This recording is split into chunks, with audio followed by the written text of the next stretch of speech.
This discussion brings together two closely linked concepts: sustainable development and public finance.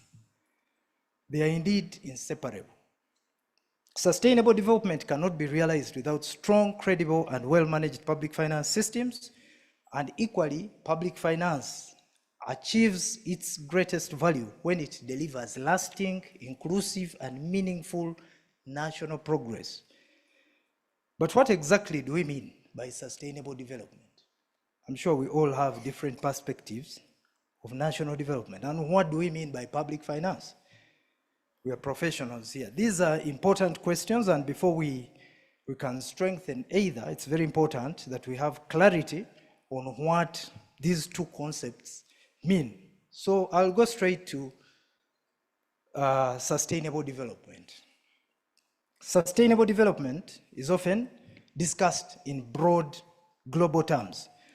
But in Uganda's case, we can each envision the country that we aspire or seek to build if we achieve tenfold. You can paint a picture from a $50 billion economy to $500 billion economy. You can paint a picture of the country that you wish to see if we realized the tenfold growth strategy. Sustainable development goes beyond economic expansion. It is about creating lasting progress that benefits both current and future generations. It entails transitioning millions of households from subsistence living to active participation in the formal economy so that every Ugandan has a genuine opportunity to prosper. It's delivering inclusive growth that reaches every region, ensuring that no community is left behind and that development is equitable across the country. Strengthening national capacity building is part of sustainable development to withstand economic, social, and environmental shocks, such as pandemics, climate change, climate hazards, global market volatility, while also maintaining steady forward progress. Investing in human capital through education, healthcare, skills development, empowering the country's youthful population. I'm sure you all know that more than 70% of our population is under the age of 30 years. So it's, this can drive innovation and growth if very well nurtured. Promoting environmental sustainability by integrating climate considerations into all the streams of government, by protecting the environment and advancing green initiatives. Strengthening governance and institutions to ensure transparency, accountability, and effective service delivery. Fostering a vibrant private sector that creates jobs, drives innovation, and supports economic diversification. Encouraging citizen participation so that decisions that government takes is with the involvement of the people themselves. And then embracing digital transformation to improve efficiency, transparency, and access to services across government and society. So in summary, sustainable development is about transforming lives and securing Uganda's future. It is about moving millions from subsistence into productive economic participation, ensuring that growth reaches every region and community, and building a development path that is inclusive, balanced, and enduring, so that progress is not only achieved, but sustained across generations. And this vision is anchored in two documents. This morning, I saw on the program, we had a presentation from the National Development Plan, National Planning Authority. So we have the National Development Plan, to which they are custodians. This plan prioritizes investments in agro-industrialization, tourism, mineral development, including oil and gas, and science and technology, including ICT and creative industry, which we call or abbreviate as ATMs. They are supposed to be churning out money. And the related enablers. These can't stand out on their own. You need security, you need infrastructure. So in that book, the NDP and both the tenfold growth strategy, you will see repeatedly reference to ATMs and enablers. Now, the tenfold growth strategy, on the other hand, is an implementation handbook that sets out a clear roadmap for expanding Uganda's economy from approximately $50 billion, as it was in 2023, to $500 billion by 2040. This is not about incremental progress. It is supposed to be, it's targeting fundamental economic transformation. Achieving this vision will require us to double our GDP roughly every 5 years. Inevitably, such a leap demands robust, credible, and forward-looking public finance management. Now, beyond growth, sustainable development is also about economic resilience to withstand shocks and continue moving forward. It is about economic strength under pressure and the ability to adapt in times of uncertainty. Uganda has demonstrated this capacity repeatedly. During the COVID-19 pandemic, Uganda maintained positive growth of over 3%, at a time when more than 60% of the global economies contracted. They actually had negative growth, 60% of the economies. So we grew by 3% plus, facing severe disruption to livelihood, public finance, and social stability. Secondly, the country has also navigated trade disruptions. We've heard of tariff charges, commodity price volatility, climate-related shocks, and external financing pressure. USAID cut a lot of money, not only us, but globally. But that did not stop national medical stores from delivering drugs to all the referral hospitals and health centers. So it was not at a loss. There was no loss of funds to critical services because USAID pulled out. It was rearranging the budget, and that speaks to adaptability and resilience. And many other funders. I'm sure you heard of the World Bank a few years ago. We are happy that they are back, but they also suppressed funding. Gavi is also affected. So there are many external financing pressures, but notably, we have been steadfast and adapted. Amid geopolitical tensions and volatility in global fuel markets, Uganda has preserved relative stability, ensuring continuity of fuel supplies and containing price increases within manageable ranges. Prices are going up, but not doubling. So, and visually, you don't see a drop in traffic jam in town, do you? I don't see it. So it's that resilience that an economy, it's part of sustainable development. These outcomes are not accidental. They're a result of deliberate long-term choices and leadership, both political and technical. They reflect strong macroeconomic forecasting, prudent financial management, adequate reserve planning, strengthening internal controls, improved business continuity planning, and institutions that are steadily maturing. We are not yet there, but we are moving. So where are we in terms of this development journey? I'll briefly touch on where we stand today. And as you know, probably, we are now at a strategic turning point. When you read the NDP 4 and tenfold growth strategy, they've created a pivotal moment in our development journey, one defined by ambition, opportunity, and responsibility. Uganda has over 48 million people. You recall when the census was taken? We already, actually the estimate is 49.5 from UBOS, and it's on the website. So I'm being very conservative. You are doing a very good job. And we have one of the youngest and fastest growing populations in the world, with a median age of 17.3 years. So if we all lined up, all the 49 million people, the person in the middle is 17 years, 17.3, and has gone up. It was 14. So it's gone up, which shows a bit of an increase in life expectancy. So we have the people who are pulling the age also growing. There's the seniors. Our economy is performing strongly, growing at over 6% annually, with inflation stable at around 3 to 4%, reflecting sound macroeconomic management. Our GDP is estimated at $60+ plus billion. There's rising foreign direct investment and strong contribution from agriculture, services, construction, and key exports such as gold and coffee. At the same time, Uganda is on the thresholds of middle income status. There are those who say we don't see it. I'm sure they are not in this room. All of you are actually almost in upper, not even middle. But when you take the average of our GDP divided by population, we are hovering around middle income, lower middle.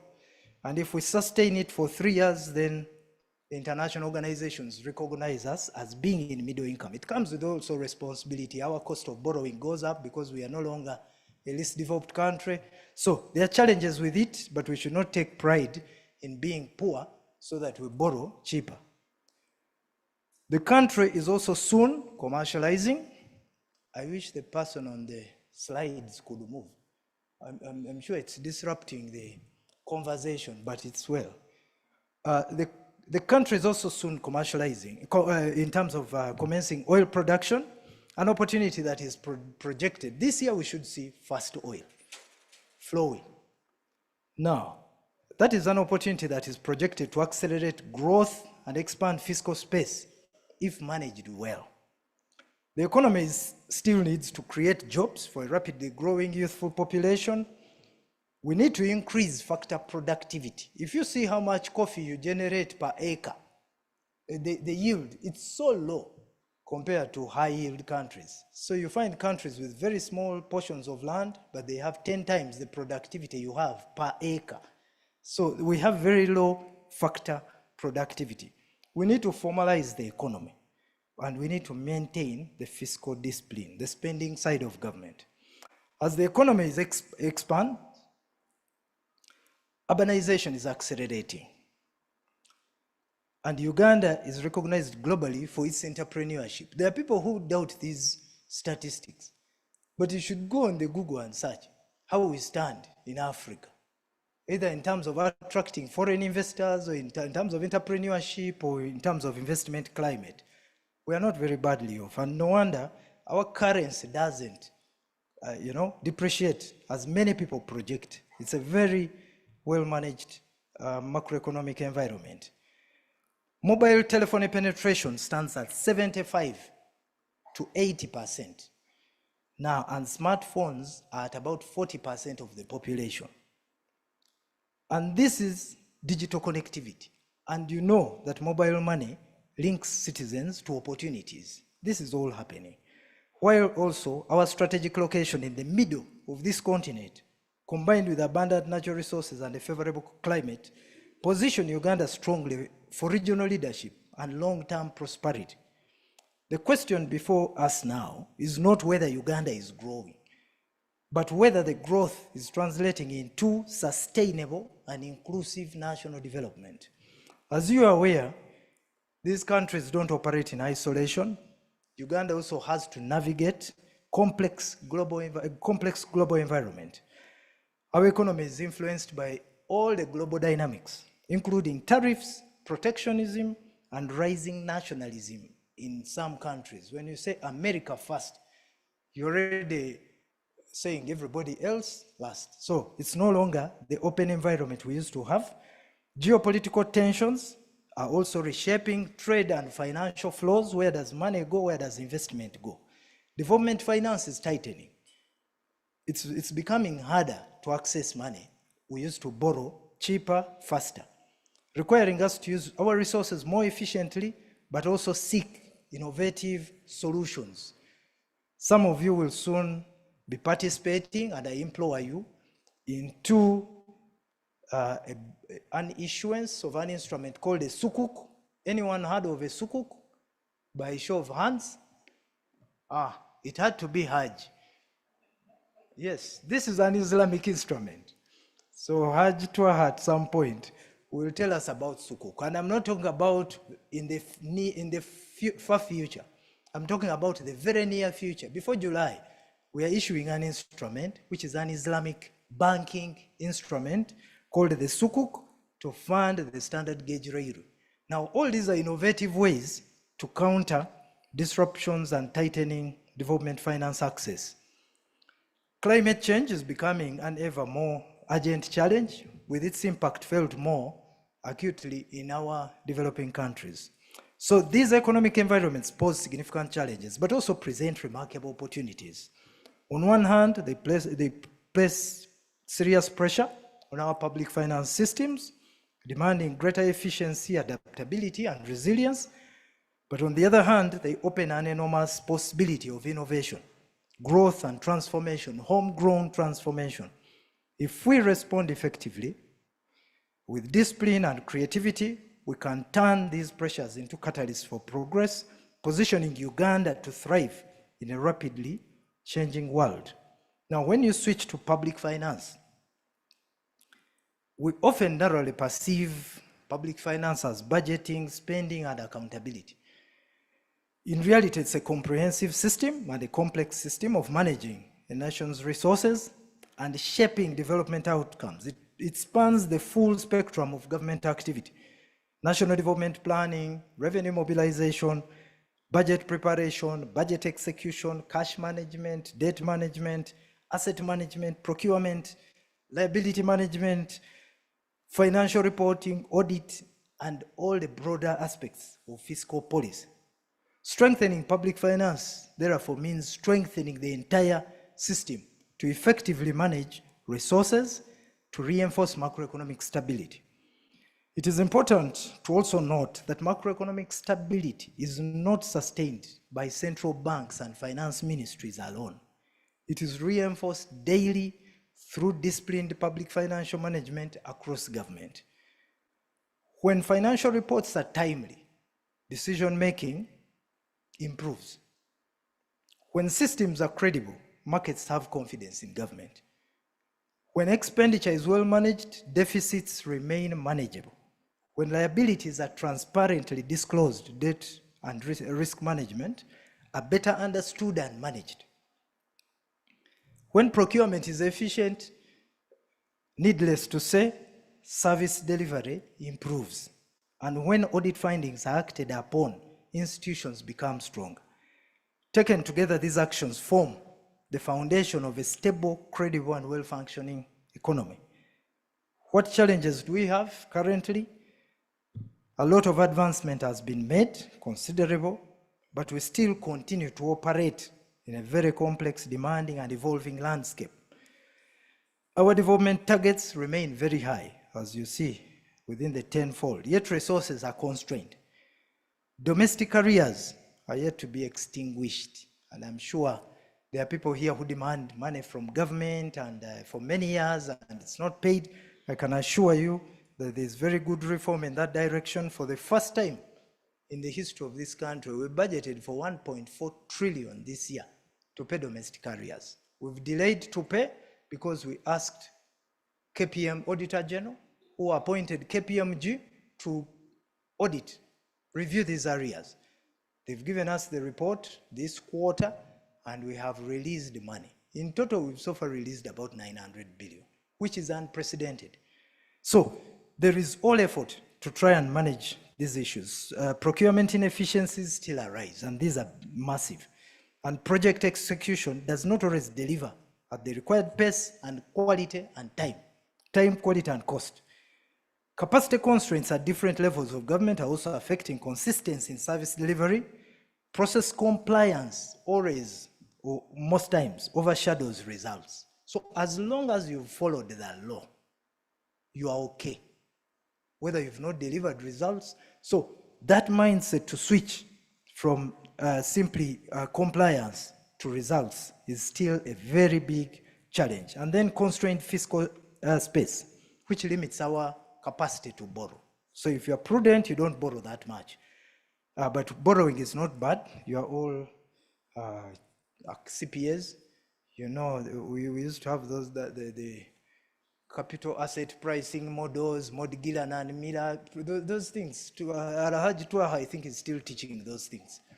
They used to tell us that borrowing is actually it's more beneficial to borrow than to use your own equity. So borrowing is not a bad thing after all. It's just about how you utilize the money borrowed and ensure that you have a high return on the funds. So government is not only fully aware of these realities, these challenges, it is actively addressing them with clarity and resolve. We recognize that many of the challenges lie less in a policy and more in execution, in coordination, and in discipline. It's not about policy. As a result, deliberate action is already underway to break down silos, align planning with budgeting, and reorient systems towards outcomes. I'm sure some of you heard or were even affected by RAPEX, the rationalization of government. Now, all these were basically breaking out silos. If you see what some of these institutions were doing, they were simply conduits without any pun intended. If you look at an institution like Road Fund, it was getting money from Treasury, you put it in an institution called Road Fund. But you also have another one called UNRWA. And then Road Fund was funding UNRWA. And also Treasury was funding UNRWA. Now, so Road Fund was like a mini Treasury. It was not actually constructing roads. Now, so you have so many silos, and then you bring conflict and unnecessary cost to public funds. So RAPEX came in to break down these silos and make sure that government works as one institution. Then we have the program-based budgeting. We used to have output, we had activity, we had outcome. Now we have program-based budgeting. That's why you have a program like agro-industrialization. It's not about only Ministry of Agriculture. It has to be the whole value chain from planting, not even planting, input, planting, extension, post-harvest, market, value addition. So it's now a program-based budgeting approach.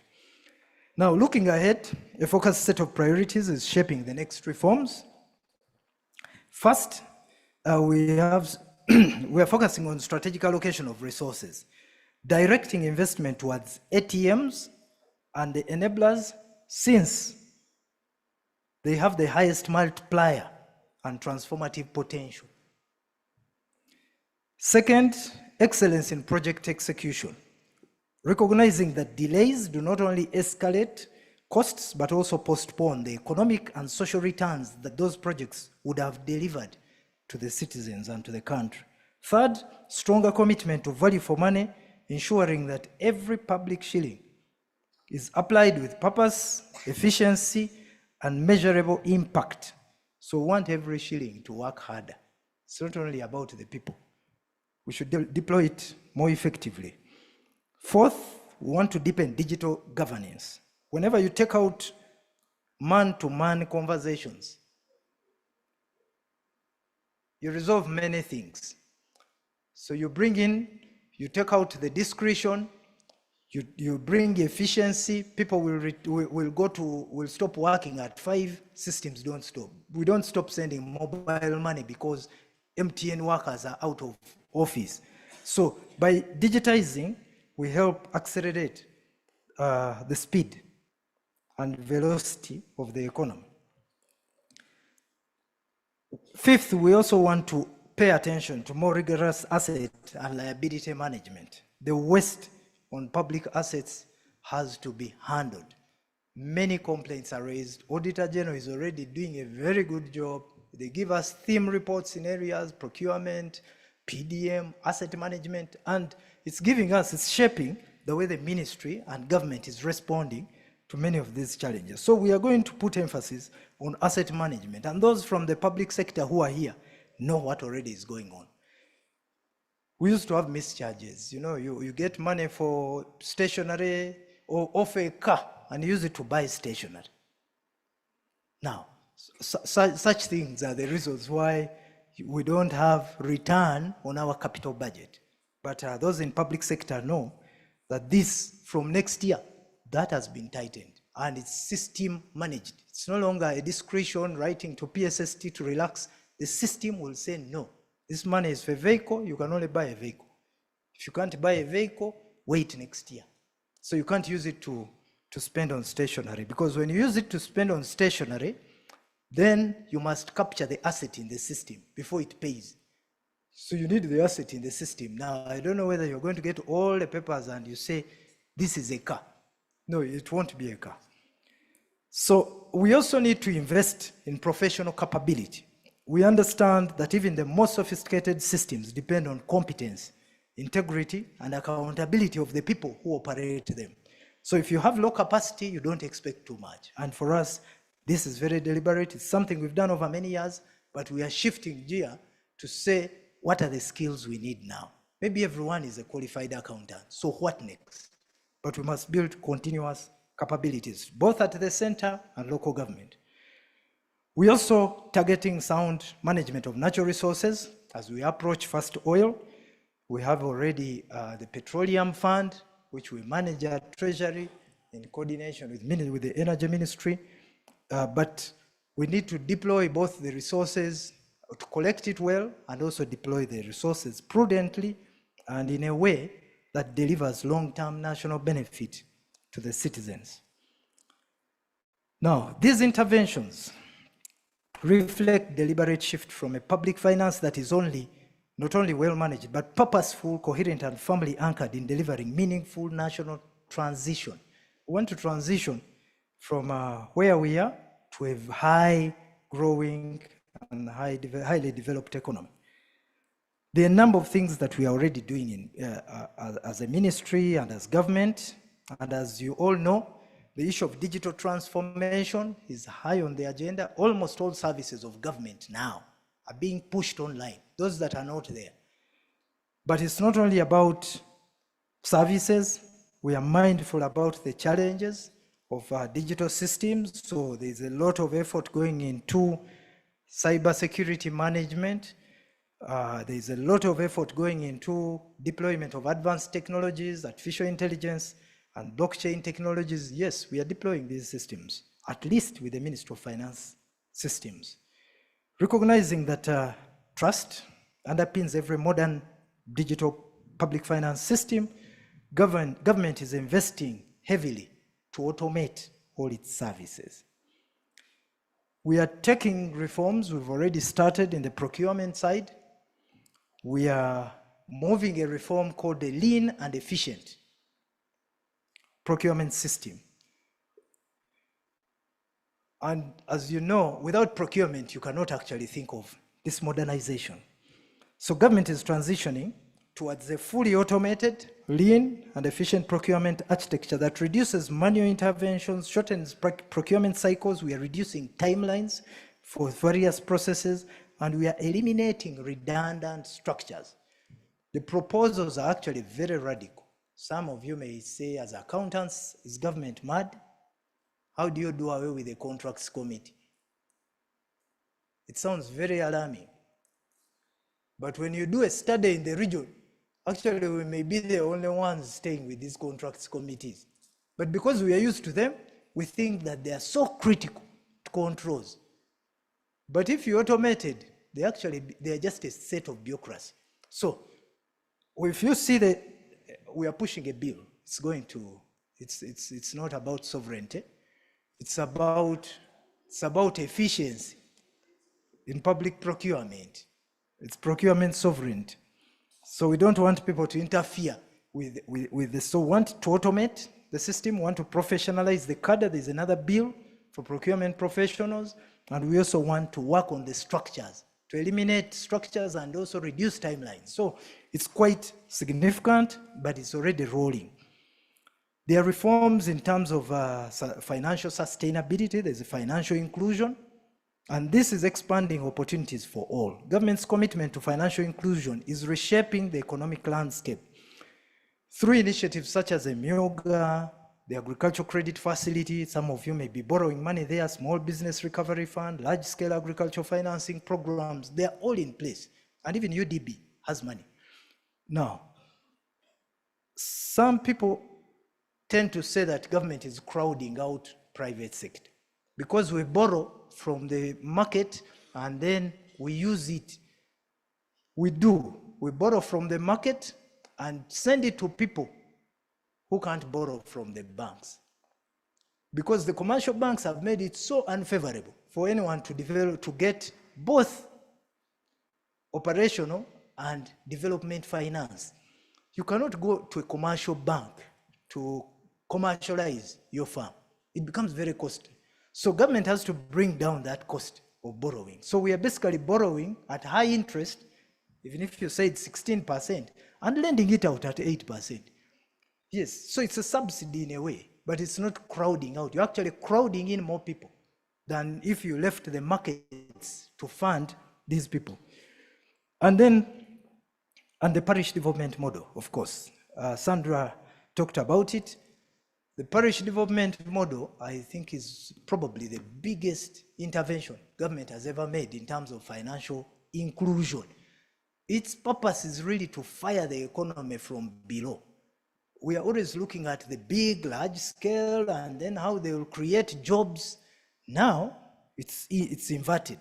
We are saying this PDM should fire the economy. Let's go for subsistence households who cannot access any funding from any financial, not even a money lender, because they have no collateral, they have no history of market activity.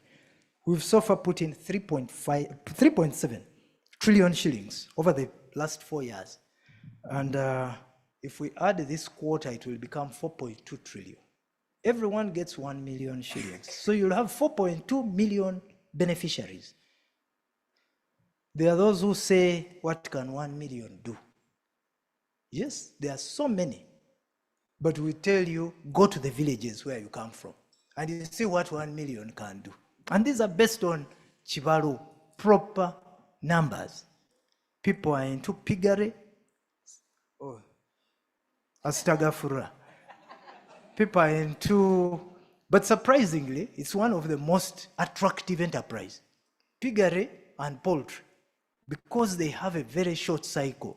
I was actually surprised that Butambala has about 50% of the enterprises in that thing, in that animal. So, and these numbers are there because we are running a fully digital process. We know who has borrowed for what. So it's very surprising that in these communities, I had some clip where they said, well, as long as you don't eat it. But I think they were wrong. But there are also many Christians in those communities. So people are investing. But if you go to those communities, especially poultry, piggery, coffee they are investing into. Maybe I had a coffee garden and I put the 1 million to fertilizers and tend my garden. That can be, but it's a more capital intensive. But they're doing it. They're putting money still to rehabilitate their coffee gardens. So when you see prices of food being low, it's not about some magic that the rains are coming. Everyone has some money to invest in agriculture because PDM is only agro-based. Now, we're also trying to strengthen accountability. Government is reinforcing a culture of accountability across all levels of public finance. Financial reporting is being strengthened to ensure timely and reliable information for decision making. Those in government, especially on IFMIS, you may be aware that in the next few months, you should just be able to click and get your financial statements from the IFMIS. We've been getting numbers and then manipulating them out. So we are trying to say the more you get information and try to change it, then you are manipulating it. So we don't want to mutilate our information. We want you to just print it as is. Then the Treasury Memorandum. Auditor General completes the cycle by auditing. And our Treasury Memorandum has largely served ticking a box. But we think that now going forward, this should be a real document for us to look at and say, what action has this accounting officer done on the audit and the recommendations of Parliament? If there's no action, then you drive your own action as the Treasury, because you appoint the accounting officers or you designate them. So there is a very strong conversation on accounting officers who are not taking audit recommendations seriously. Cash and debt management, there are also reforms there, and these are shaping fiscal discipline and improving private sector and investor confidence. Payment processes are continuously being streamlined to ensure timeliness and predictability. I would bet if anyone said what Elena said, that there is delayed payment by government. I think we can now challenge the private sector to prove that government is delaying to pay you. And it's not accidental. We can now confidently challenge you. Do we have anyone from Bank of Uganda? Bank of Uganda, they should have told you, huh? Don't be shy. Yes, there is someone from Bank of Uganda. You can make a call to Bank of Uganda. Bank of Uganda used to have a very huge stock of advances to government. As we stand now, we are asking for bills and invoices, we don't receive them. You know, we are the ones demanding, bring your bill and we pay it. Huh? So Bank of Uganda, please rest assured, we are not borrowing from you. You're actually offering a service and we are reimbursing. And we are talking about huge trillions. Every time you borrow or you lend us money on the treasury bond or bill, you're lending treasury. So when it's due, Bank of Uganda pays on our behalf. And then we reimburse Bank of Uganda. Now that reimbursement cycle, as prudent financial managers, you delay payment as much as possible. I think that's what we are taught. So you could as well judge us as being unprudent managers. But it has many other implications. When these global rating agencies come, those are some of the indicators they look at. They say, okay, your account with the central bank, as we stand today, it's a very clean account. And it's based on these reforms in cash management. Now, looking ahead, the direction is firmly set. Public finance in Uganda will continue to evolve to become more strategic, more integrated, and more responsive to national priorities.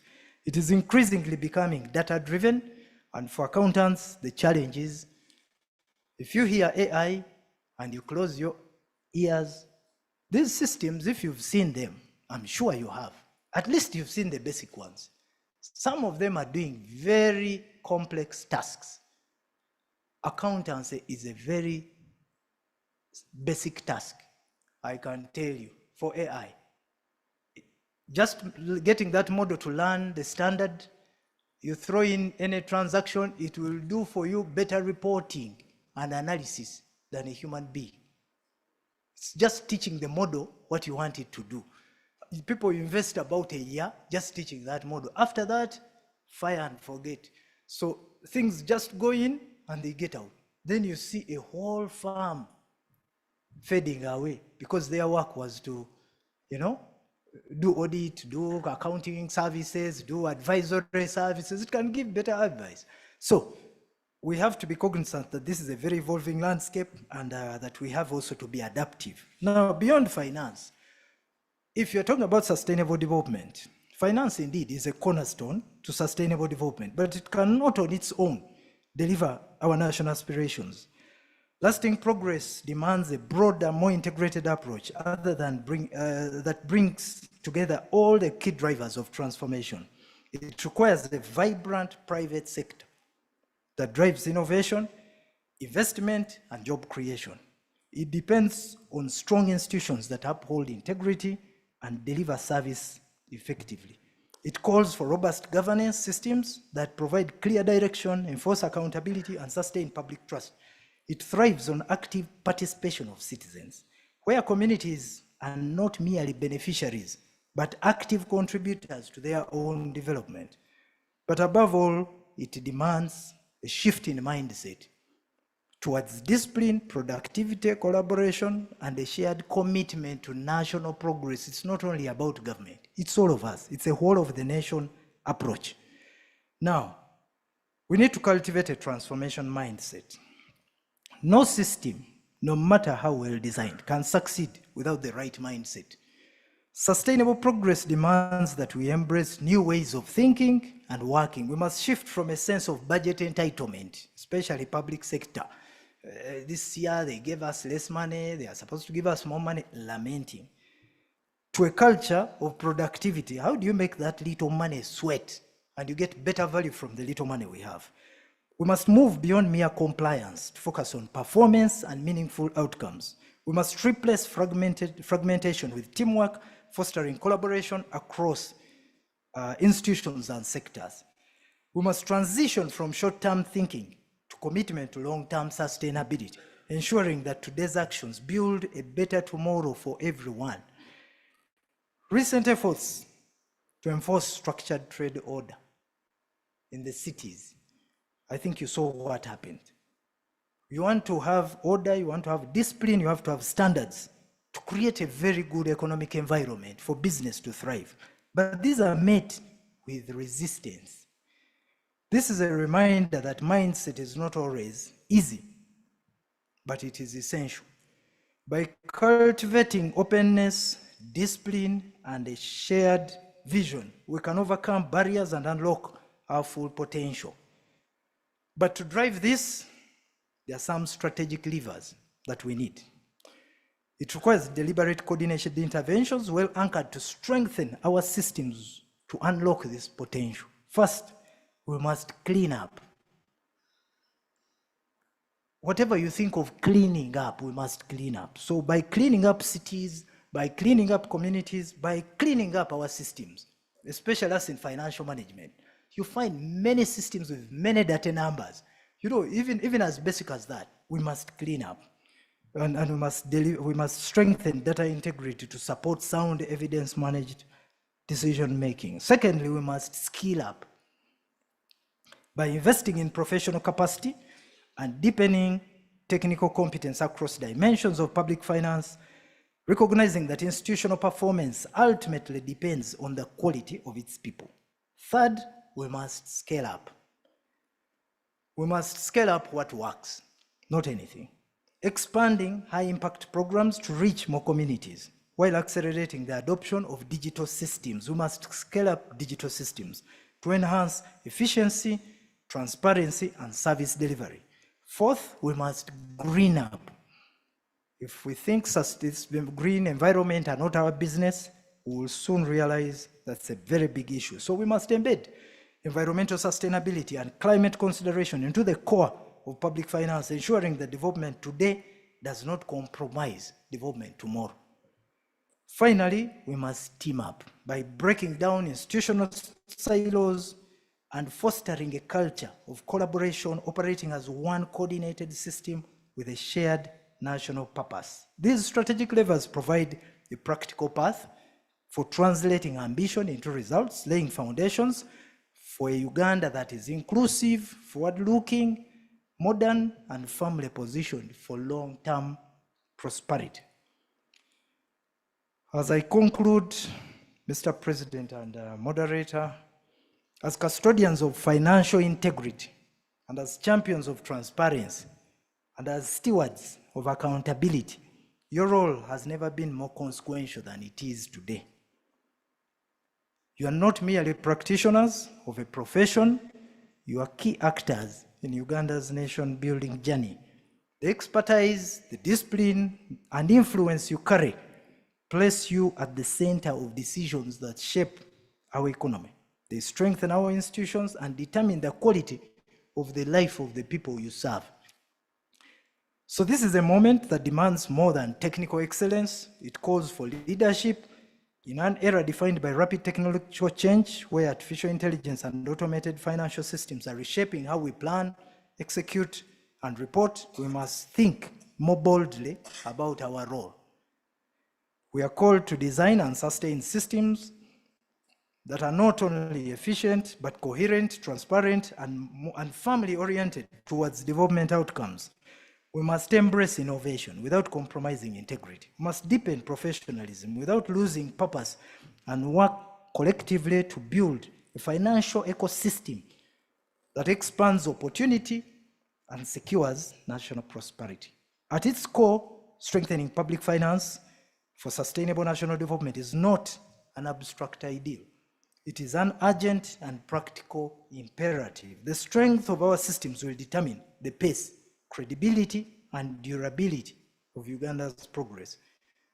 Where systems are weak, development becomes uncertain, costly, and difficult to sustain. Sustainable development should be irreversible. So you get to a point where there's no turning back. We just have to continue developing. That's the aspiration. The responsibility, therefore, rests with each of us. We are called not simply to comply, but to build, not merely to manage systems, but to shape them into instruments of national transformation. This is a call to all of us to lead with clarity, with conviction, and with unity of purpose. Let's rise to it, to the challenge. Let's be the generation that strengthens the foundations, expands the possibilities, and delivers a future in which every Ugandan can thrive. I'm sure together we can, we must, and we should shape the destiny of our nation. I thank you.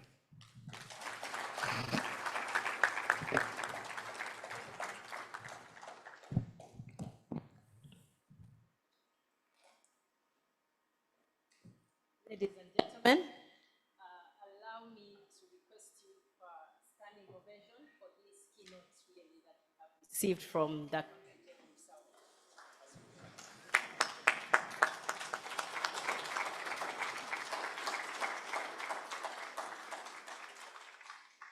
You may be seated. Thank you very much, Godfrey.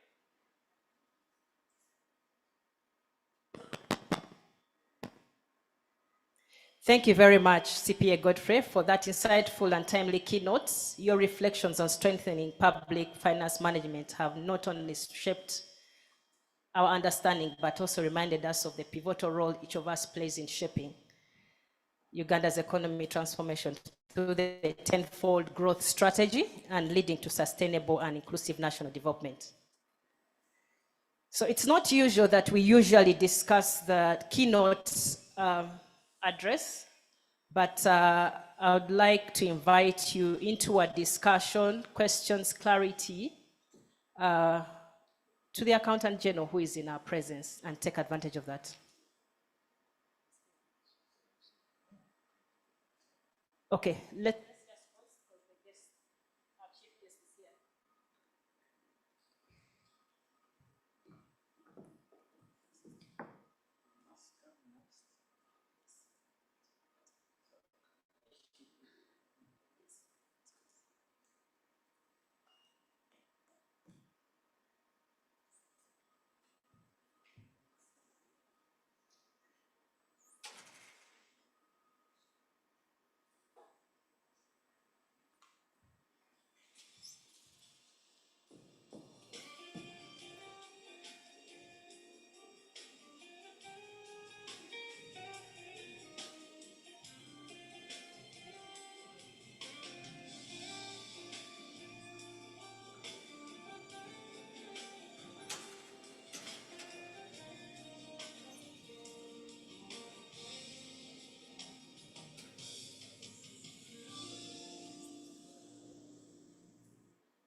I said, okay, let me say, let me give you 5. And it was, then you can work with that as a plus price.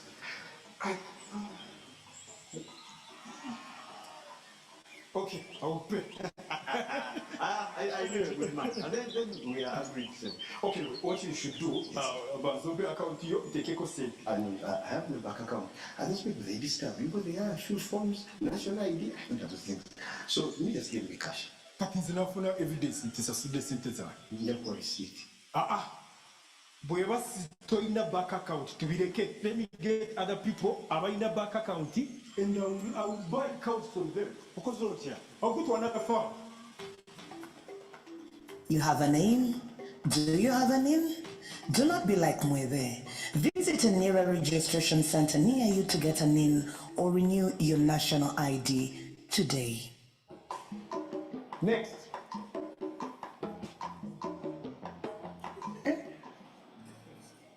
You're the one I spoke to on the phone, Yeah, it's me, sir. and you want to play football for under 17. Exactly, sir. Have a seat. Thank you. Hey, how old are you again? 15, sir. Can I have a look at your national ID?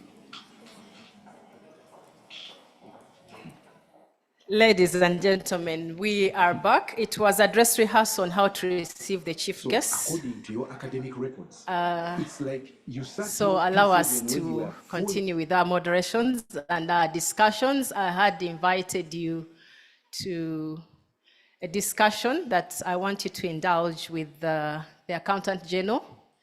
We are blessed to actually have him. So from his keynote, please feel free to, it is this session that I'll allow the raising of hands in combination with the Slido and the Zoom link. So you're welcome to indulge. Yes.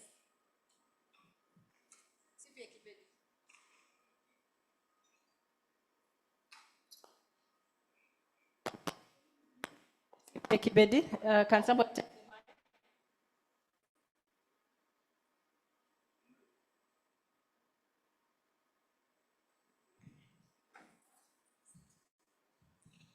Can I have the mic? Yes. Thank you. Thank you. Thank you very much, Chair, for giving me an opportunity to comment on the keynote. Although, like you said, the keynote strikes the note for us to dance on.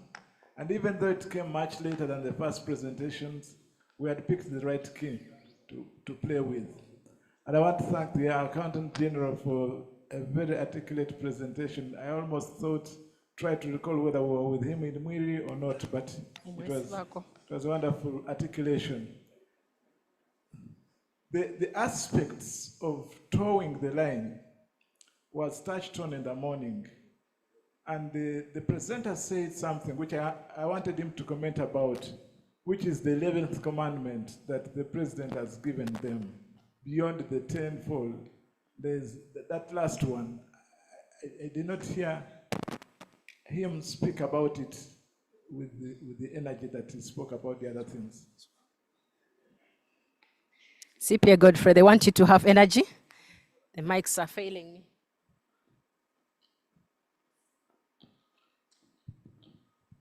CPA, President Tibet, I think you are speaking in parables. Can you please speak to me plainly?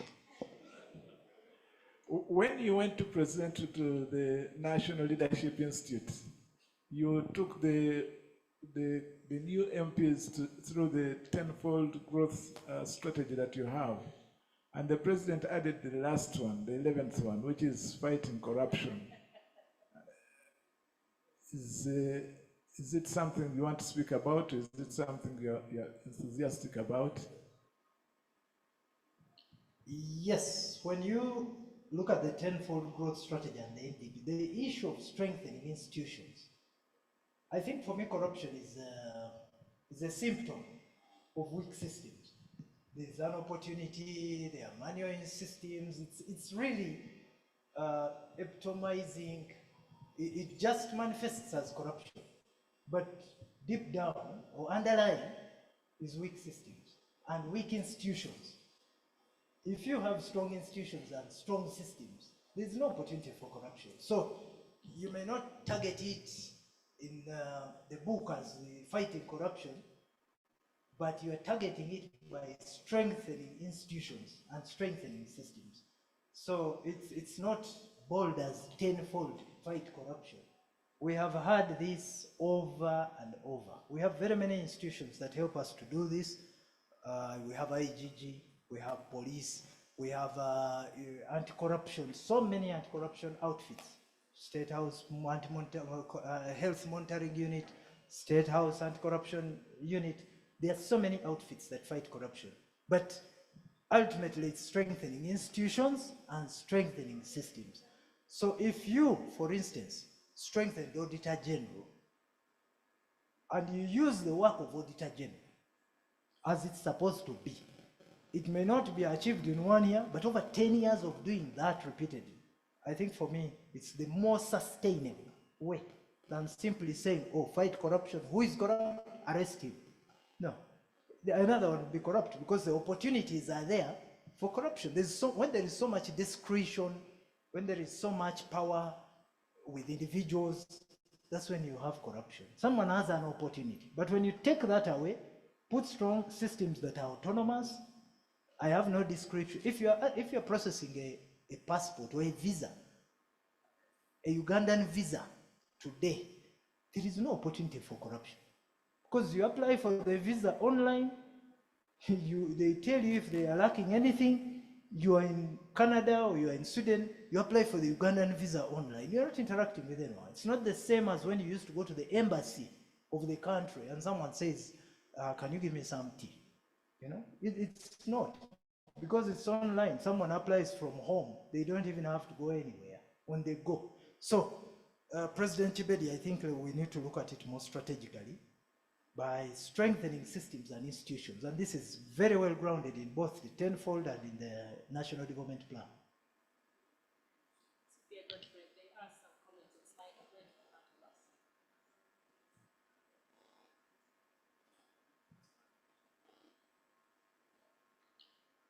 Unless it's old age. It's too tiny. Huh? Maybe age is setting in. Let me try to blow it up. Slide it.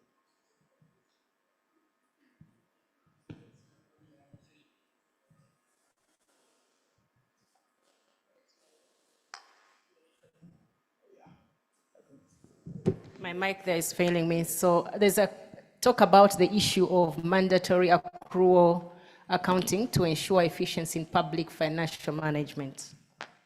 That was the first question. Second question, what is your take on the recently passed sovereignty?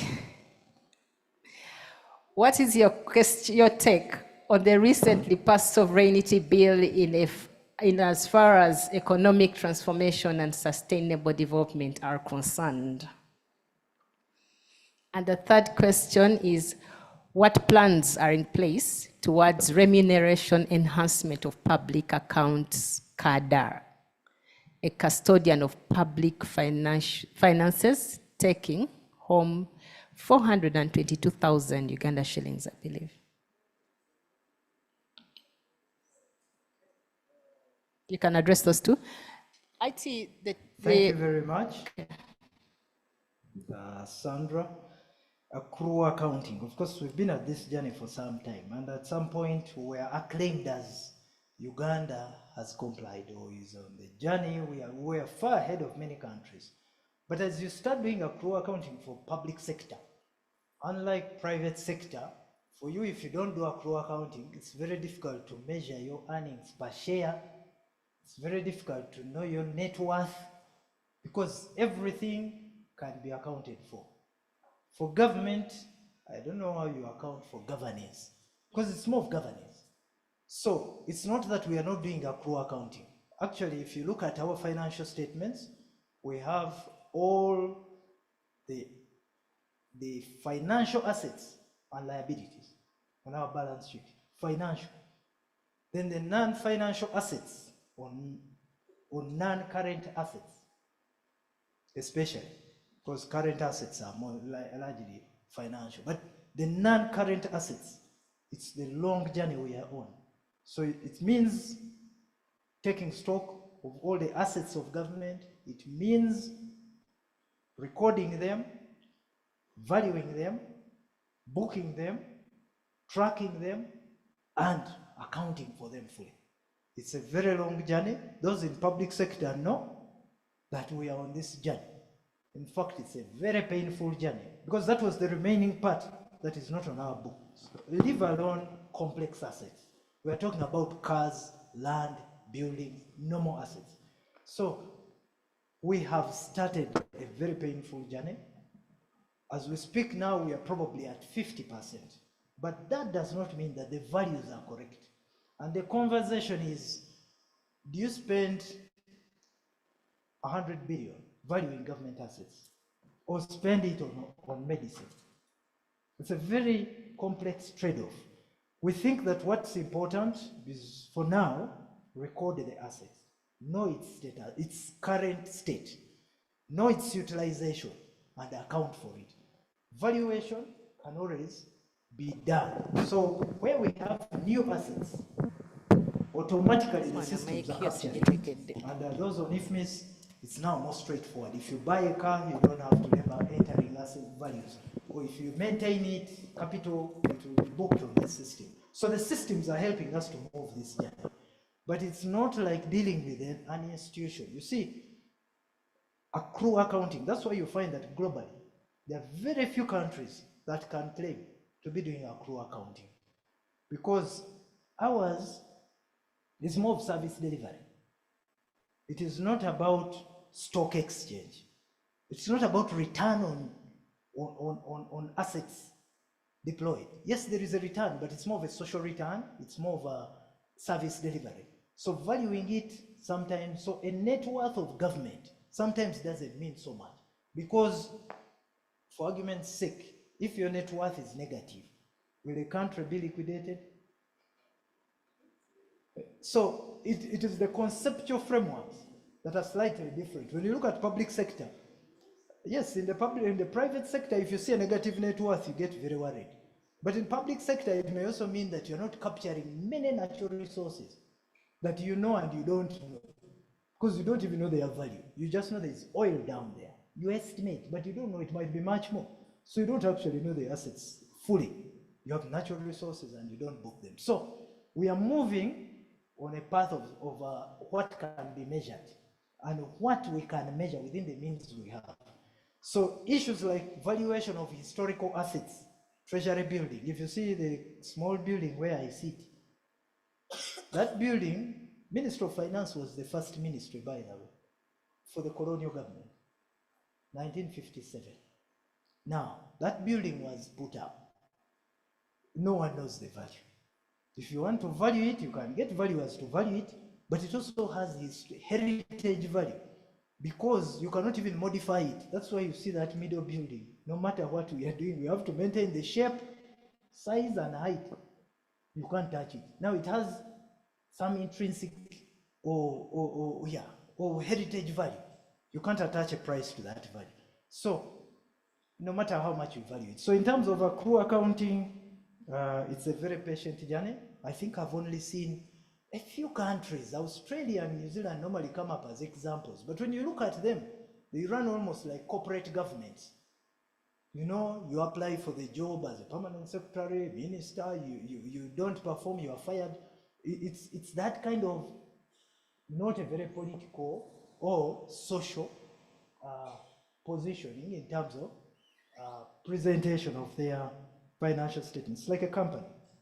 Now, in terms of, now this sovereignty bill, for accountants, I'm not sure what, you may talk about financial flows, but I don't even think I've really digested what came out of Parliament yesterday. Maybe it's okay. Have you read it? It was yesterday, just yesterday. People are already, I'm sure we don't have enough information. I only saw what was there before, but I'm told yesterday it was a complete overhaul. So I think let's be patient. We understand it, and then we'll discuss it, maybe at the next conference. Now, remuneration of public officers. This is something that has been on reform for more than 20 years, but it's not moved as fast as it ought to have moved. If you've been following developments, initially it's been a little targeted. For instance, the armed forces, the scientists, science teachers, and certain lawyers, people who are handling very high-risk areas. Yeah, if you're a presidential pilot, you cannot earn the same as another pilot, because the risk is probably greater. And the usual example we are given is if you're a hangman, you should definitely earn more than, because when they advertise the job, no one will apply. So if they are lucky, one person may apply. Now, when that person applies, they have to be compensated very highly. So that model is also there of compensating high risk, high skill. Now, as we move forward, I'm sure many of you know that it's become more equitable. So the chief administrative officers were supposed to be enhanced, but government said no, anybody within that category. So anyone called a commission in ministry of, in any government institution, in ministries and agencies, if you're at the level of commissioner, if you're under secretary, because it's the same level, if you are a chief administrative officer, it's the same level. So they were all enhanced, and I'm not sure whether they are complaining. Now, moving forward, the other teachers are being brought on board. I'm sure you've been following the conversation in the media, but not only the teachers, it's coming down to assistant commissioners and even principals. So it's a process, but the process has started. You're mindful that when you increase salary, you also increase pension. There are people who are nearing retirement. So by switching a commissioner from 1.8 million to 12 million, yes, it's actually tenfold.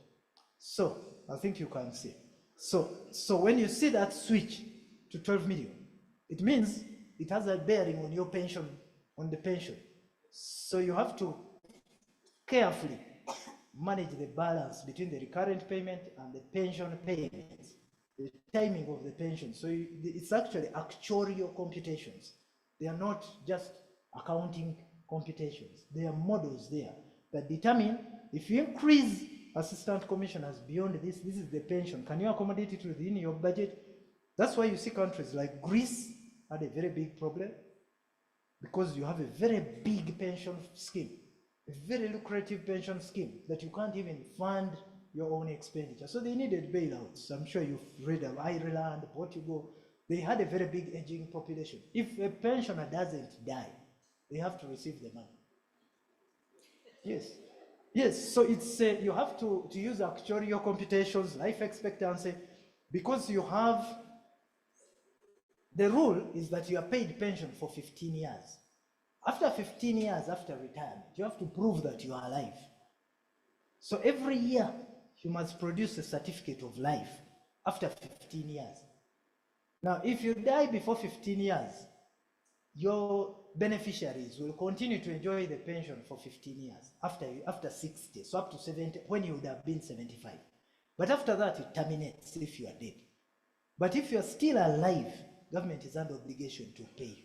Now, as life expectancy goes up, and it is, so there are also other dimensions. So that is the conversation about both salary and its implication on the budget.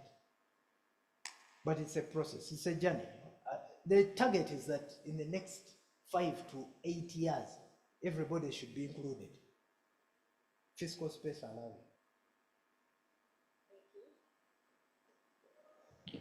Thank you, CPA Godfrey, for the responses. We have 3 more questions, but probably before I ask the 3 questions, allow me, before protocol comes in that I may not be able to deal with properly, allow me to recognize our own people before the protocol that we are expecting. Allow me to recognize President CPA George Egadu, who has graced us with his presence the whole day. He's been with us.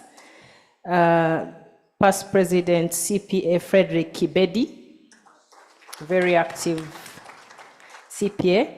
And also allow me to recognize the first Deputy Katikiro of Buganda and Minister of Integrity in the Kingdom, OHT was CPA Haj Professor Dr. Twaha Kawase. Salogo to be. The good thing I'm far from him, so he will not even see me saying those words. But thank you very much, and all professionals in the room, we do recognize your presence because you have set time to come and join this seminar. The next set of questions, CPA Godfrey, this one is like... It's clear. It's clear? Yeah. Okay. This one you can read. I think they were testing my age. So the first one is about dubious public expenditure, especially on MPs. Now, whoever raised this question, And he says, let him talk about. now I think when you said dubious, you are, my assumption is that there is a rule and you break it.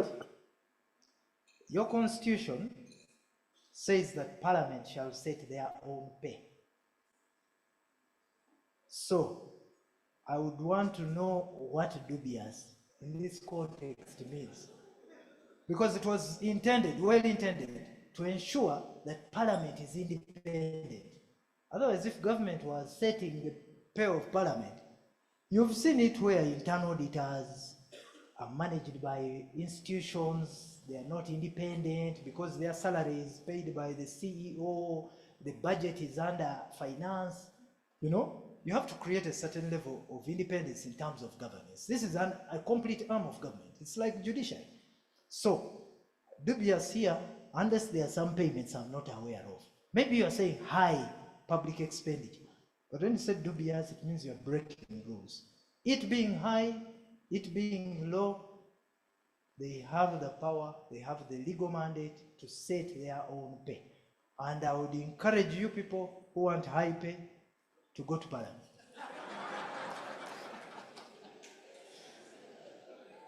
Be part of the journey and set your remuneration. Now, the other issues about recruitment in public service, yeah, that it should be reformed to a lean one too. I don't think it should be lean, but maybe the delay. We all feel this delay in recruitment, and they give very many reasons.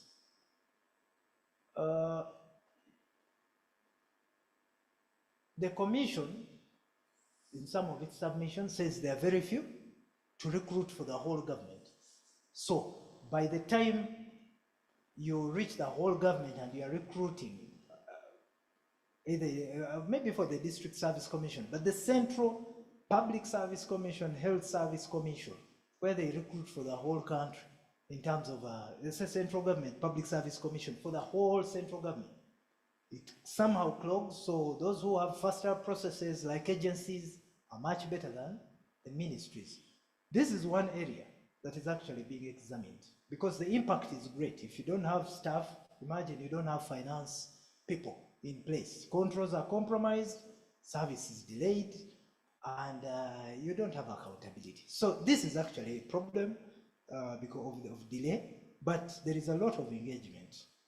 The one glaring thing is that probably the commission is very small to handle the tasks, the jobs in service. There are too many. So it may not be making it lean, like the question is. I think it's about making it more efficient. Now, the person has switched to small fonts. Why do you frustrate me? Huh? Public service reforms, current update.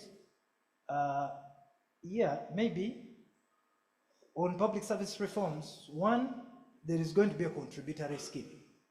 And there's an agency already being set up. There's a regulatory body. There is a pension scheme. Of course, there's a regulatory body, which is UBRA, Uganda Retirement Benefits Regulatory Authority. So that, it has had some turbulence, but it has settled. A new board has been put in place by the ministry. The CEO has been reinstated. And we hope that that sector will stabilize. Now, then on the public service side, we've been receiving a non-contributory pension.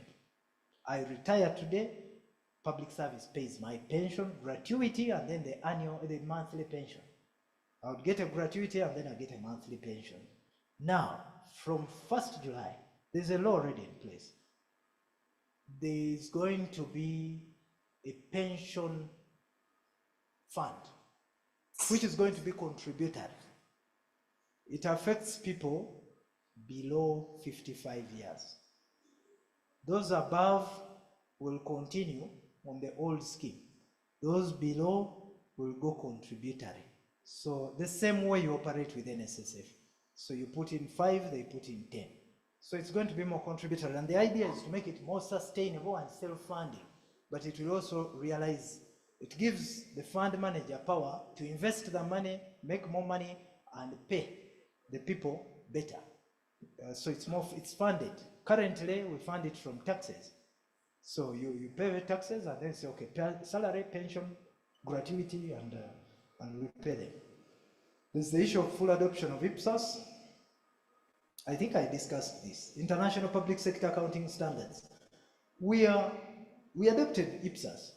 The remaining areas of IPSAS that we don't handle are the ones we actually handle. These are non-current assets. We are putting them on our books, and I have my champion here, Assistant Commissioner Richard Tabaro there. I think he's the most, please stand up. He's the most unwanted person right now. That gentleman, CPA Richard. He's driving everyone to put their assets on the systems. Now, from a local government, ministry, agents, it's not a very easy task. They are not used to these things. They don't have CPAs. There is a CPA at the top, but you don't have CPAs. People don't really appreciate why you are forcing us. He has his book, and he says, I'm in charge of these assets, and I know where they are. You're saying put them in the system, and we start tracking them. So that is the remaining part of really IPSAS, significant part of IPSAS that we don't have, but largely we are compliant.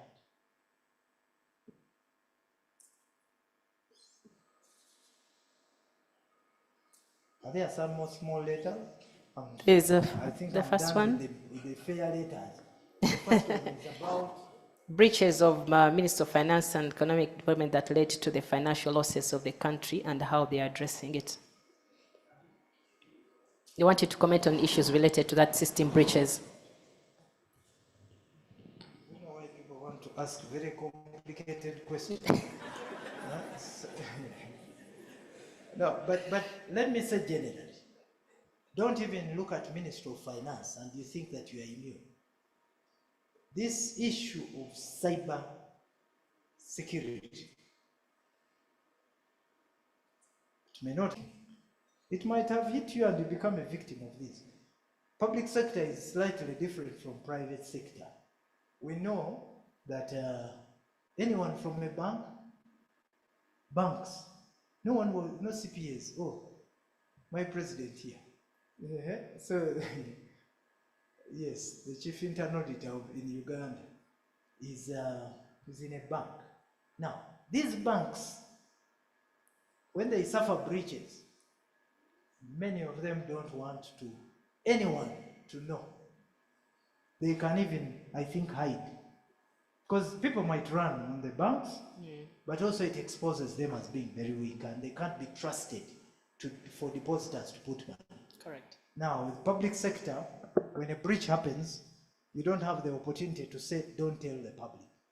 You only get to know of it because for us, we have to disclose these things. But generally, system breaches, I've talked about them, what we are doing. We are investing in systems, cyber security, but there is no guarantee that you're not hit. And if you notice, many of these breaches, government or private, they have very good insights into your systems. Either they are vendors or they are staff, or there is always one person who will have good insights into these systems, and before you know it, you are compromised. There was an issue of mobile money that hit Stanbic Bank, and it was a lot of money. It was about 10 billion in less than a day. You know, they hit about 10 billion in less than a day. And now the issue, was it the integrator? Was it us? Was it the telecom? Was it? The results have never come out. But these are things that happen. Now, because there were so many parties, you could easily know because they were blaming each other. But if it happened and it's internal, you may not know. My caution is that really, let's put our guards up. Don't claim to be accountants. Learn about cyber security. And I really implore you not to look at us and laugh at us that it happened. Tell us about it. It's a conversation about cybersecurity. It's even your phones. You think the phones are secure?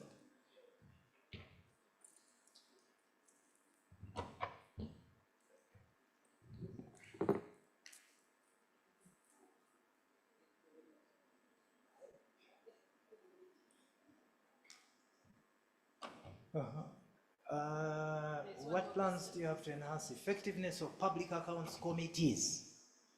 Now, enhancing public accounts committees is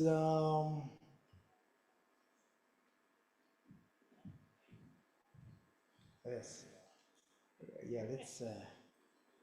We are enjoying the spotlight with with the protocols.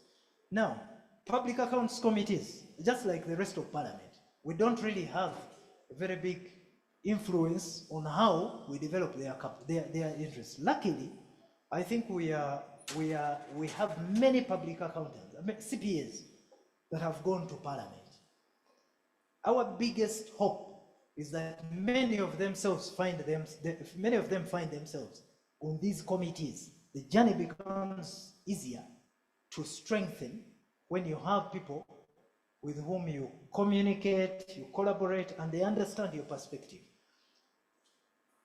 Otherwise, these committees, these public accounts committees are opposition-led, so even sometimes it may not be that the issue they are raising is correct, but it's opposing.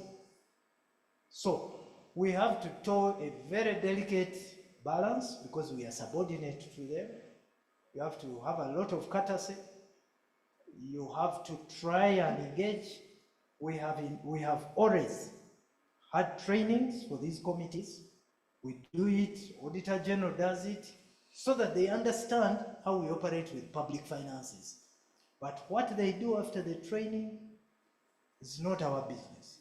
We are supposed to be on the other side, and they are this side.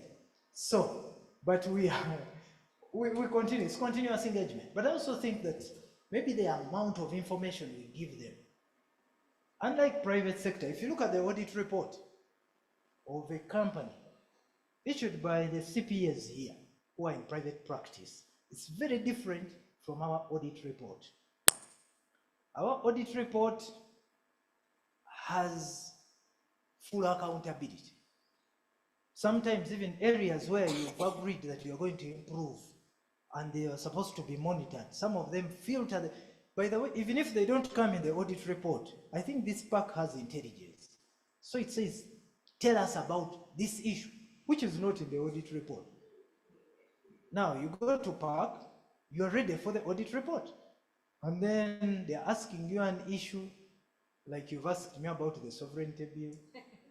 You know, yes, they throw you off balance with things which you are not ready for. But typically the activity should be that the Auditor General's report is here, give us responses, and you're ready for that. I'm sure many of you enjoy our sessions. If you say, give me time, sometimes it's not accepted. So you have to sweat, explain, but somehow you have to, it's the system we manage. I'm not sure how other countries manage this, but I think it's a continuous process. Ladies and gentlemen, allow me appreciate CPA Godfrey as we hand over.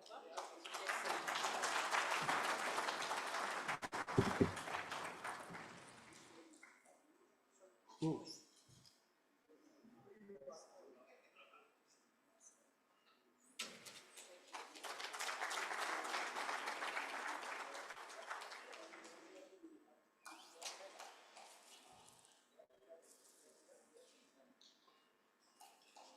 Thank you very much as we proceed to get the chief guest.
you'll hear a lot like non-salaried earners always saying, but for us, our money is not consistent. It comes high, it comes low. And this is what I always advise non-salaried people. We want to start the journey for 2025 with our financial goals. I think I have fallen victim to the unrealistic. And I think this is what happens when you set unrealistic goals. Your income and your expenses. Great. We went to the same class. That is true. We went to the same class. A true definition of a financial literacy trainer. The basics. Yes. So maybe could you share with our viewers some practical tips on how to create a budget, lending money to the government? Imagine you become an investor. The government is here. No, You like to never borrow. cheat you money. No, the government will never cheat you. Contrary to popular belief, the government is the one body that pays back You'll be sure. each and every time.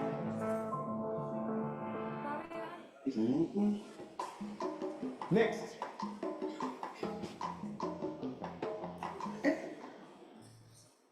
You're the one I spoke to on the phone, Yeah, it's me, sir. and you want to play football for under 17. Exactly, sir. Have a seat. Thank you. How old are you again? 15, sir. Can I have a look at your national ID?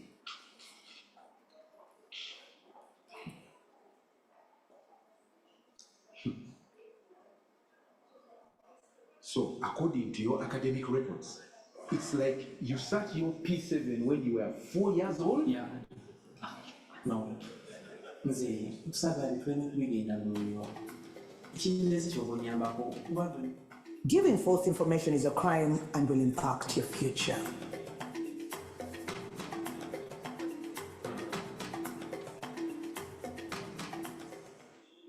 Officer, I'm good. I'm the one for the cow you recovered.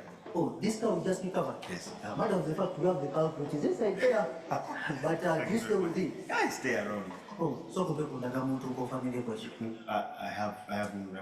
But I stay here, like you see, even if you ask about Moebe, if you show at the transformer, Don't there's- worry. I just want the nationality. But they name me even here. My name is Moebe. It is okay. You have the name, right? You have the name. When you slow Young man. at the chairman's house Let me confirm with that information. You first go on the transformer, even if you ask the people,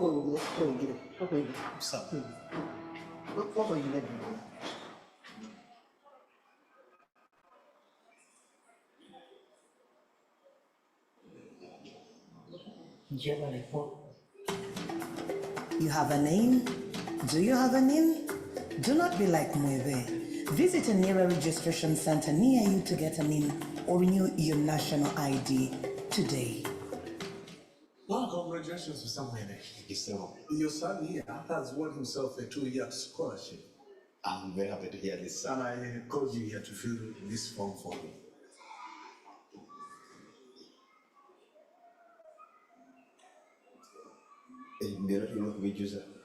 Yes, sir. Ate baba talina nini? What? Baba talina nini? Doesn't have a name, will give a scholarship to someone else. You have a name? Do you have a name? Do not be like Mueve. Visit a nearer registration center near you to get a name or renew your national ID today. Tell me about your roof sheets and don't leave out any details, eh? These roof sheets are called Orientile from Uganda, Bati, and we've had them for quite a while. They come in many colors. For us, we chose this color. They are very wide, so we used less sheets, which saved us a lot of money. Wonderful. Crown your home with Orientile, the widest steel roof sheets in Uganda from Uganda Bati. Uganda Bati, Uganda's most trusted building solutions partner.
let us stand for the Uganda national anthem.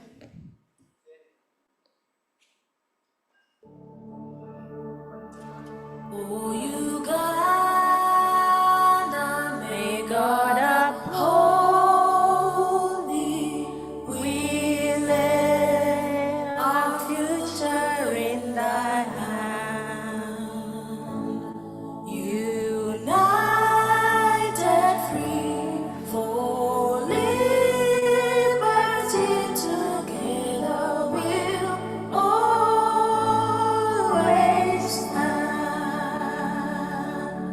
Oh, Uganda, the land of freedom, our love and labor we give. And we neighbors all at our country's calling, peace and friendship we Oh, Uganda, the land that feeds us, the sun and fertile soil.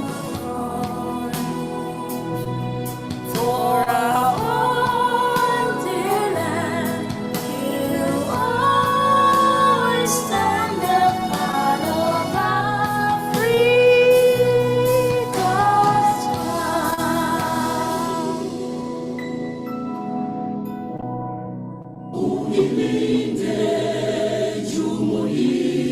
Afrika Mashariki, tuwezeshe kuishi kwa amani, tutimize na malengo yetu. Jumuiya yetu sote tuilinde, tuwajibike, tuimarike. Umoja wetu ni nguzo yetu, idumu jumuiya yetu. Uzalendo pia mshikamano viwe msingi wa umoja wetu, na tulinde uhuru na amani, mila zetu na desturi yetu. Jumuiya yetu sote tuilinde, tuwajibike, tuimarike. Umoja wetu ni nguzo yetu, idumu jumuiya yetu. Viwandani na hata mashambani, tufanye kazi sote kwa makini, tujitoe kwa hali na mali, tujijenga jumuiya bora. Jumuiya yetu sote tuilinde, tuwajibike, tuimarike. Umoja wetu ni nguzo yetu, idumu jumuiya yetu. Thank you very much. You may take your seats. Good afternoon once again. I'm privileged to chair this session, the last session of the 4th Public Finance Management Bill. Right Honorable Prime Minister, Honorable Nabanja, you are very welcome to the Accountant Seminar addressing the public finance management as the public. And I would like to invite the President of the Institute of the Certified Public Accountants of Uganda to give the opening remarks, and you invite the Accountant General to invite the Prime Minister. Thank you.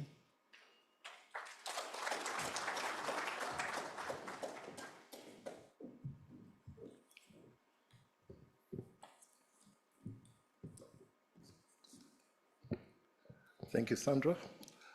Our chief guests are Right Honorable Prime Minister Robin Nabanja, the keynote speaker who has already spoken, members of council, members of committees of ICPAU Council, past president and secretaries of the Institute, guest speakers, CPS and participants attending in person and online.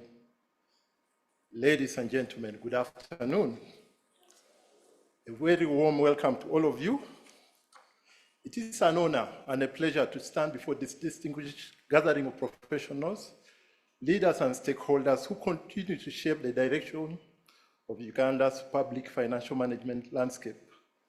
Right Honorable Prime Minister, I would like to begin by appreciating you for taking time off today to join us for this conference. I know it's a busy season for you, given the events happening next week, but you are here with us and we are very grateful. We also take this opportunity to congratulate you on being re-elected as one member of parliament for Kakumiro district. In the same vein, we congratulate His Excellency, Yoweri Kaguta Museveni, upon his re-election as President of Uganda, 2026-2031.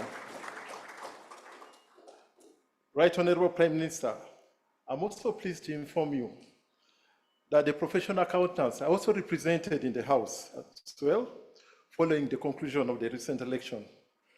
I can confirm we have at least 7 CPS in the 12th Parliament, including the current Minister of State for Finance, CPA Honorable Henry Musazisi. Previously, actually, elections being what they are, we had 12 members. Unfortunately, we shall make do with the 7 that we have. We take immense pride in our footprint in Parliament because as custodians of resources and experts in financial management, it is important for us to get involved holistically in nation building. CPS are knowledgeable in matters concerning financial accountability, which are key pillars of the legislature, and we are confident that they will do a splendid job. Please receive them warmly. Right Honorable Prime Minister, the Pfm Conference is a platform for dialogue, reflection, and forward thinking regarding Uganda's public finance ecosystem. It brings together not only our members of the accountancy profession, but also policymakers, regulators, development partners, and private sector actors who share common interests in the country's public finance management transformation for a robust economy. Over the next 3 days, participants will engage in thoughtful discussions and generate practical solutions aimed at improving public finance management in Uganda. The outcomes of the discussions will be consolidated into policy recommendations for government. One of the key topics of interest at this conference, Right Honorable Prime Minister, is domestic revenue mobilization. Parliament has just passed the 84 trillion shillings budget, the largest ever, with nearly half of it expected to be funded from domestic resources. We should clap for ourselves. However, questions linger regarding whether the target is achievable and whether there are viable non-tax revenue alternatives. Questions further raised regarding the fair distribution of the tax burden, being that those taxes are being taxed further, and there's a growing segment of Ugandans that is not taxed at all. I believe that collectively, we must quickly find concrete solutions to these questions. We hope that our recommendations will be considered by the government. Since the inception of the Institute of Certified Public Accountants of Uganda almost 30 years ago, we have remained close partners of the government regarding matters of financial accountability and management in various sectors of the economy, and some of our previous proposals have been adopted by the government. Collective responsibility is a driver of growth in economies, and as a regulator of the accountancy profession, we will continue to nurture synergies with the government for Uganda's transformation. Right Honorable Prime Minister, 2 weeks ago, Parliament passed the tax amendment bills for the 2026-2027 financial year, paving way for the budget financing. We are thankful that Parliament agreed with some of our recommendations, dropping some unfavorable proposals, notably the proposal to introduce a withholding tax on the sale of non-business assets, and the proposal to increase the stamp duty on land transfers from 1.5% to 3%. We further welcome the revisions in the pay-as-you-earn structure, raising the threshold from 235,000 Uganda shillings to 335,000 shillings, though it fell short of our recommendations. However, despite this is likely to increase disposable income, thereby boosting the country's GDP.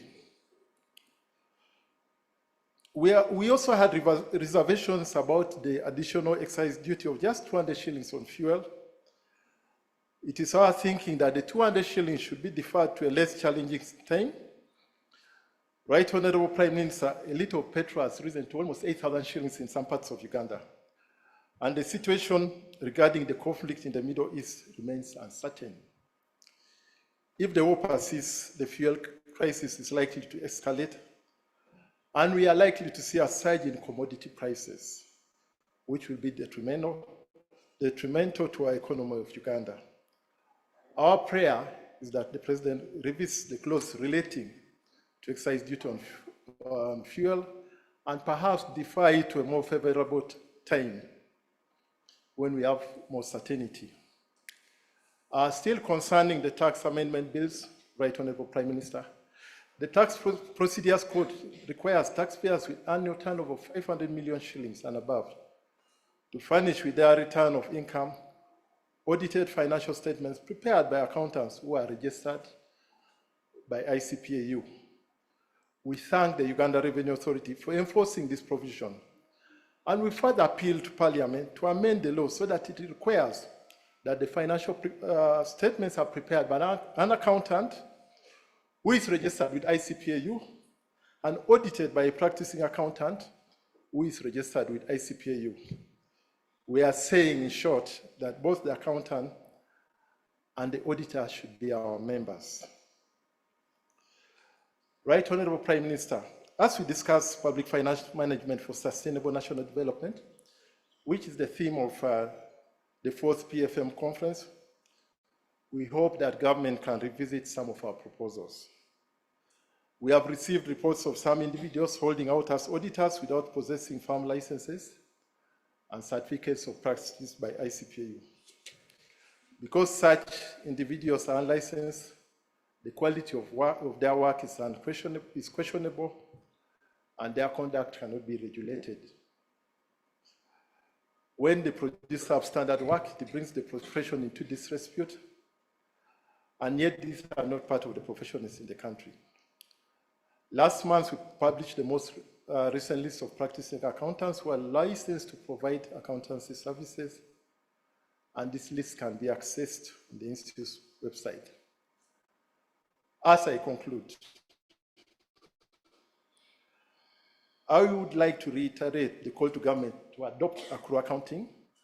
Many accountants in the public sector continue to prepare their accounts on a cash basis because that's what the government uses.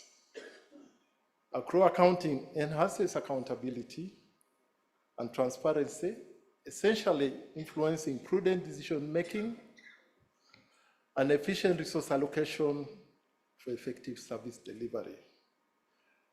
ICPAU, as the promoter and defender of accountants in the country, stands ready to support the Accountants General's Office through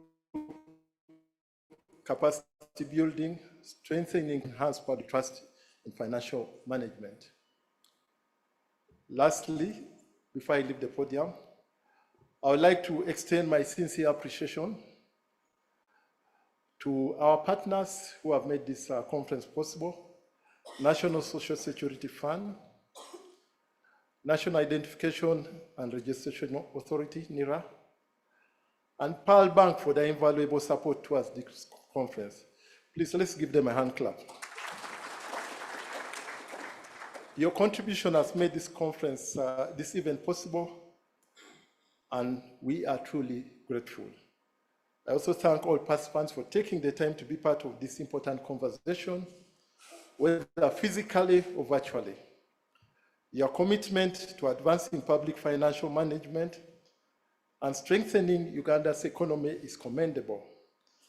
Let us take advantage of this platform to exchange ideas, challenge perspectives, and drive meaningful change.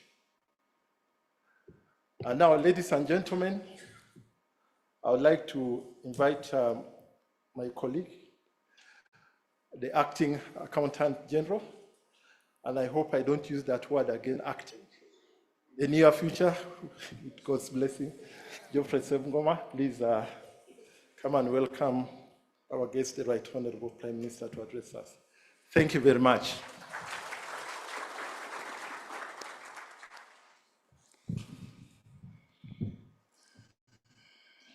Right Honorable Prime Minister,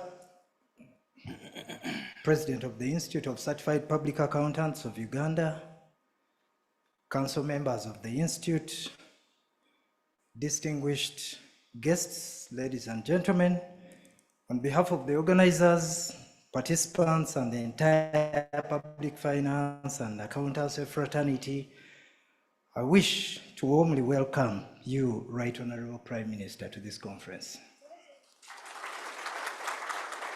Right Honorable Prime Minister, this conference brings together leaders from government, from the accountancy profession, from academia, private sector, development partners, and practitioners in public financial management to reflect on how we can strengthen public finance systems to support sustainable national development.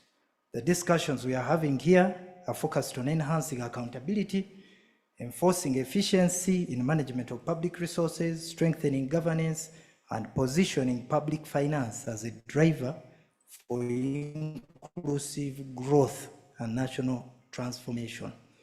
Right Honorable Prime Minister, your presence here today greatly honors us and reflects government's continued commitment to strengthening public financial management and advancing Uganda's development agenda. To my colleagues, for those who have not had an opportunity to work with closely with the Right Honorable Prime Minister, we have experienced, some of us firsthand, her energy, her discipline, practical leadership, and unwavering commitment to service.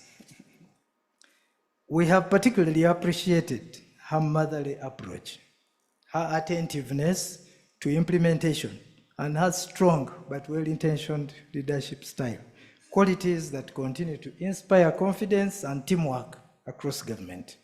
So, ladies and gentlemen, it's now my singular honor and privilege to invite the Right Honorable Prime Minister of the Republic of Uganda to address this conference.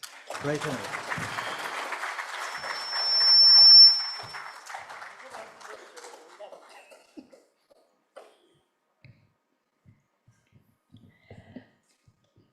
Good afternoon, ladies and gentlemen.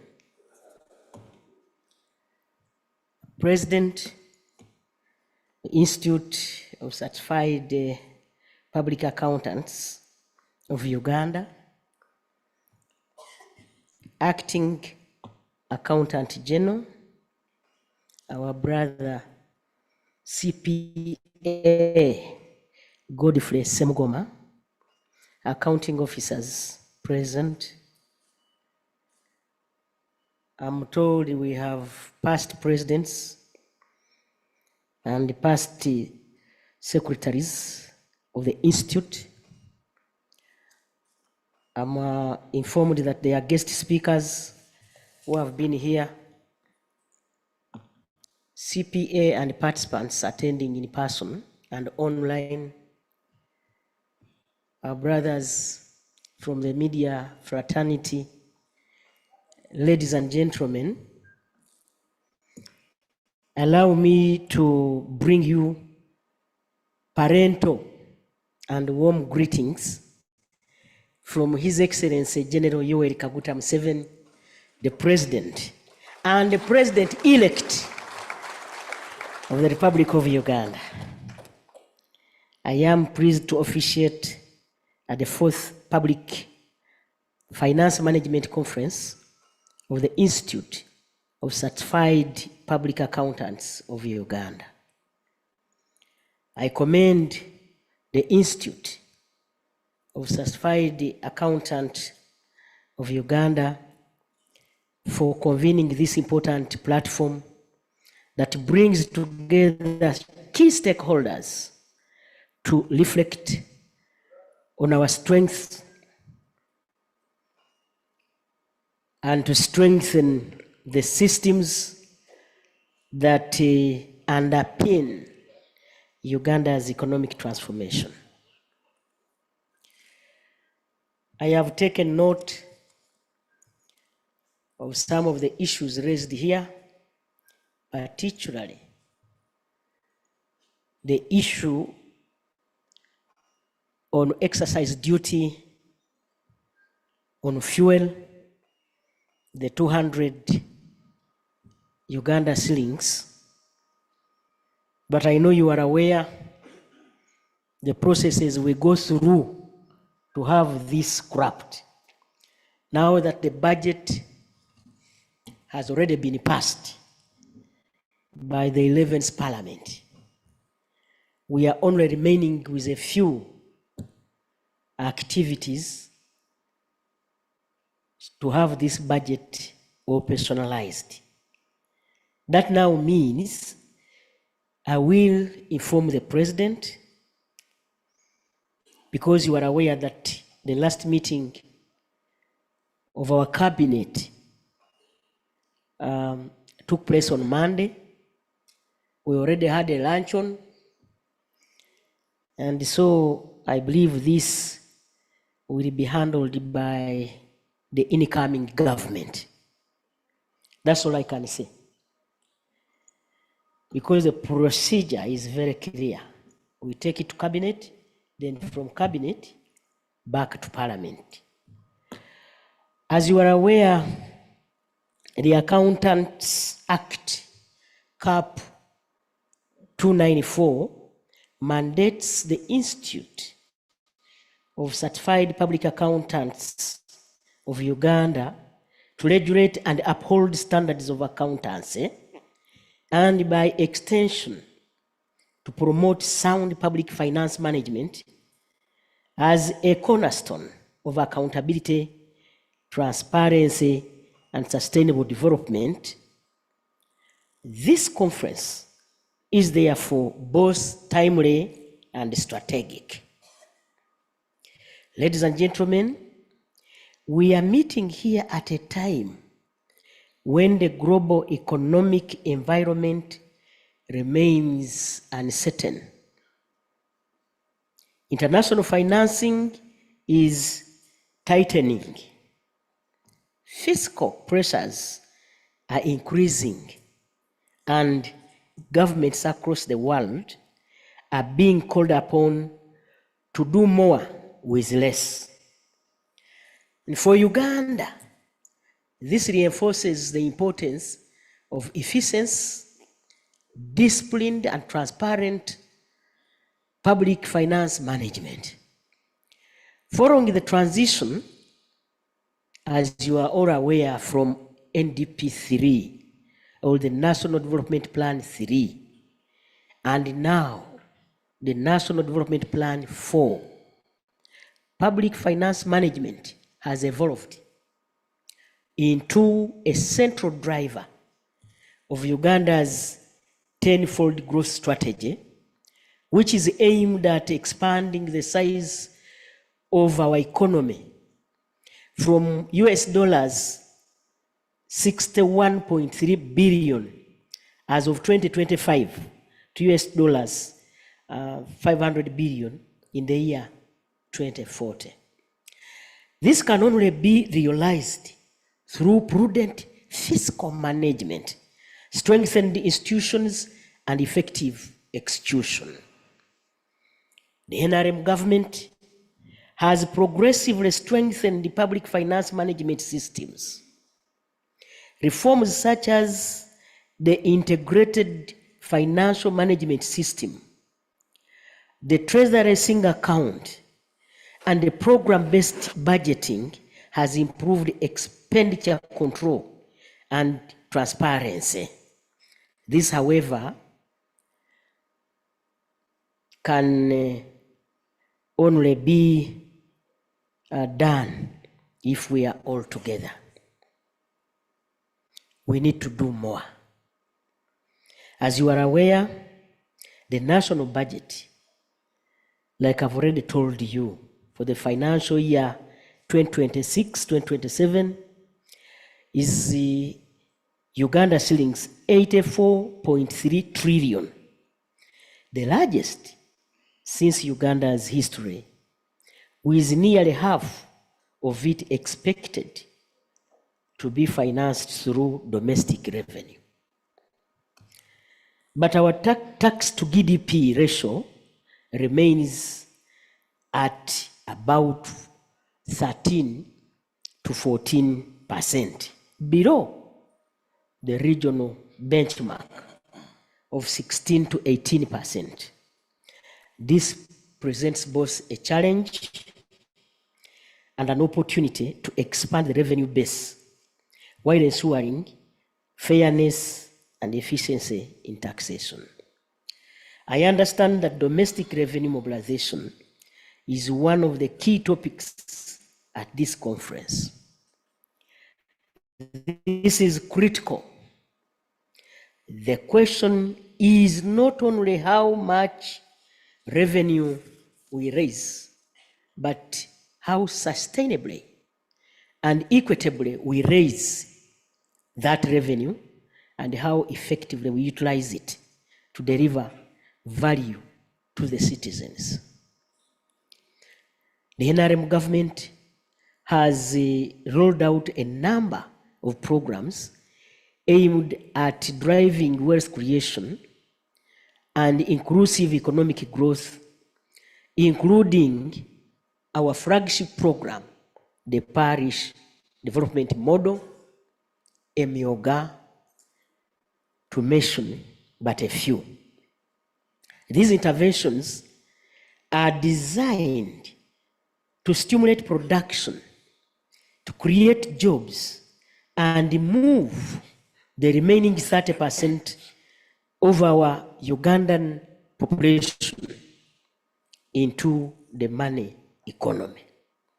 However, their success depends on strong planning, disciplined execution, and robust accountability frameworks. I therefore call upon all accounting officers and finance professionals present here to uphold the highest standards of integrity, transparency, and efficient management of public resources. You are the custodians of accountability, and your role is central to ensuring that these programs deliver tangible outcomes. I'm also pleased to note the growing contribution of accountants to national leadership.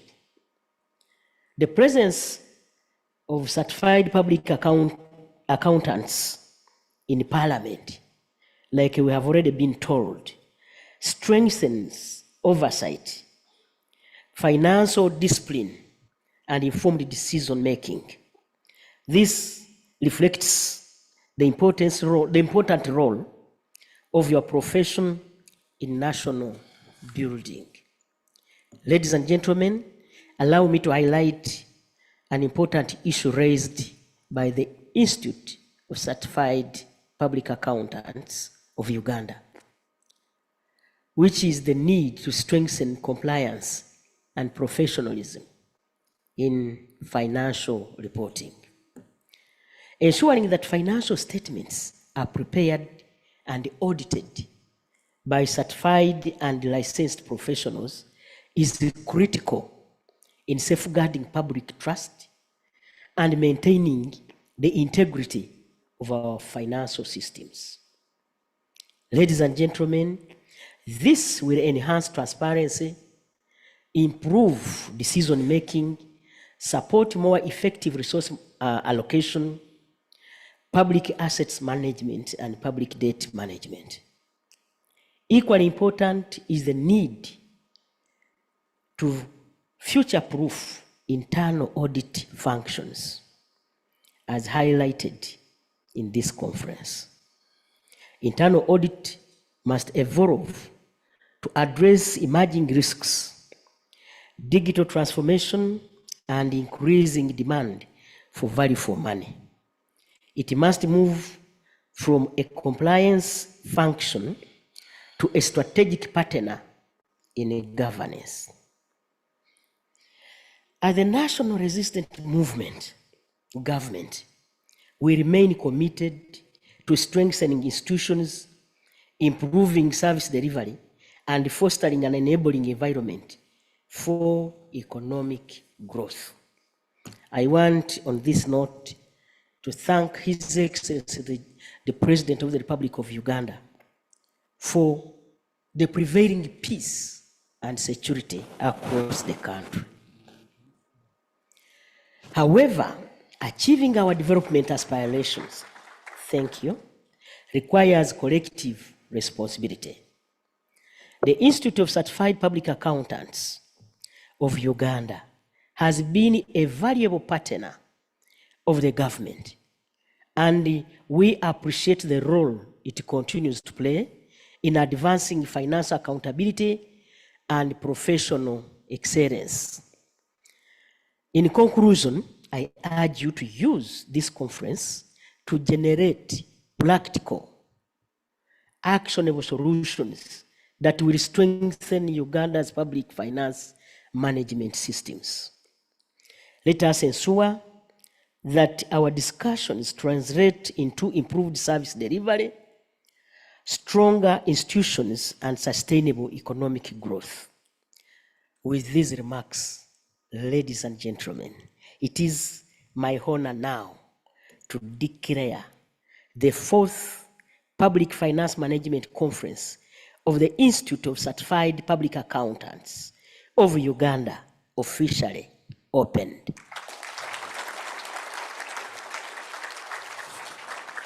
For God and my country. Thank you so much.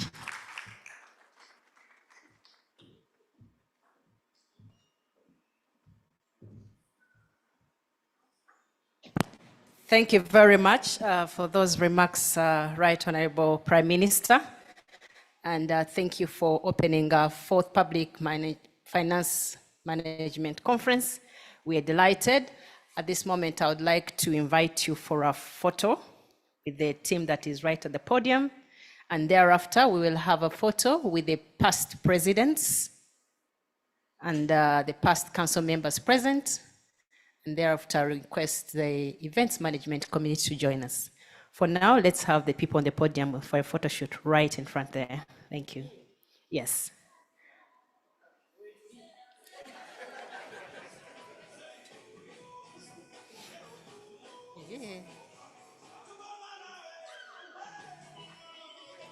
I think let's be upstanding. I'll join.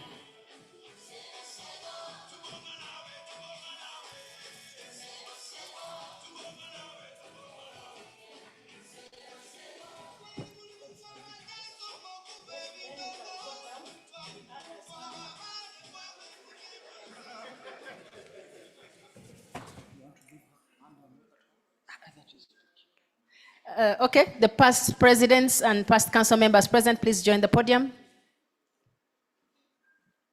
Council member, please join. Okay, let's first have the current council. The current council members present. Right, Honorable Prime Minister, I'm also a council member. I'm joining you shortly.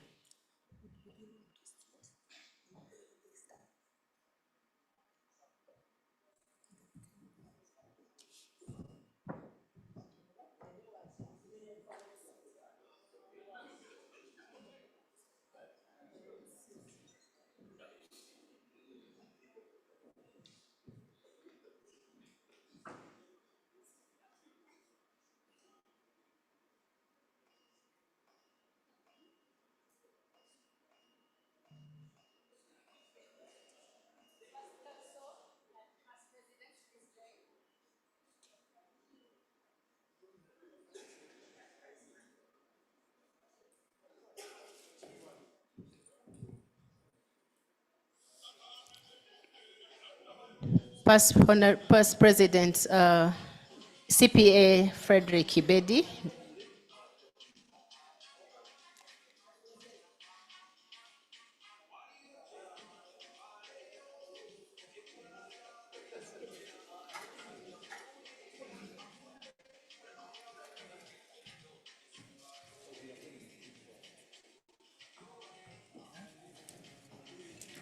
Very practical.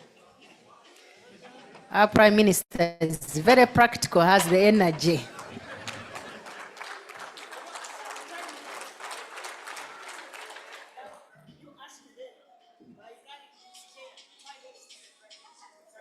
She's asking, by carrying that chair, isn't she still the Prime Minister? Osaga.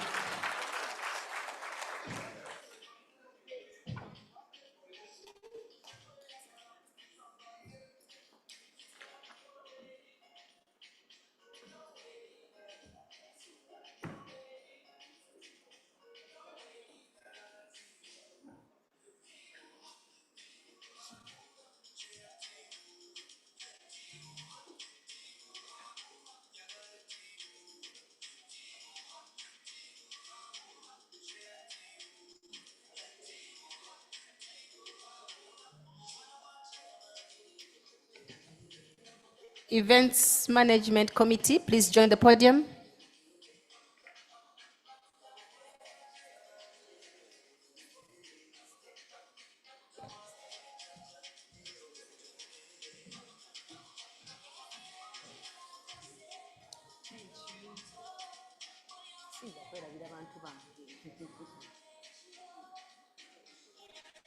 How dare I forget my neighbor? How I can't forget my people.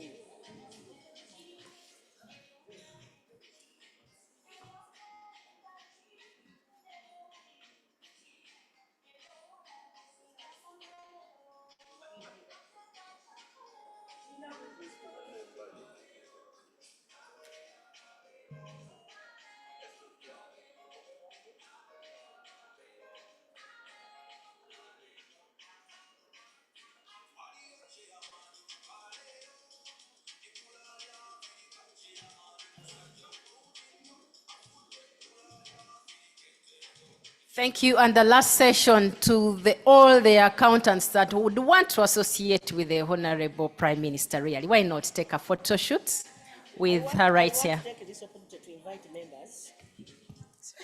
I want to take this opportunity to make this special announcement that our president-elect, the one and only one, Yoweri Kaguta Museveni, will be sworn in on 12th. That is next Tuesday. Please come and attend as professional accountants. Because I know it is because of your professionalism that the president continues to be recognized by Ugandans as one of the best performing presidents Uganda has ever had. So please, you are invited to attend. Uwulidde teri kulanga kulala.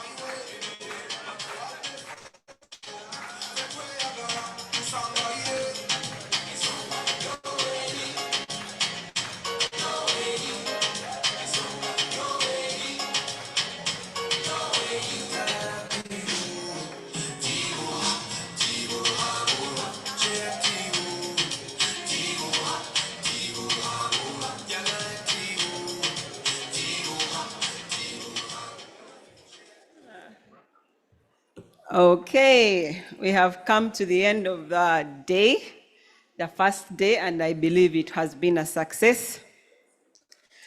Quickly, I have some lost and found keys, car keys,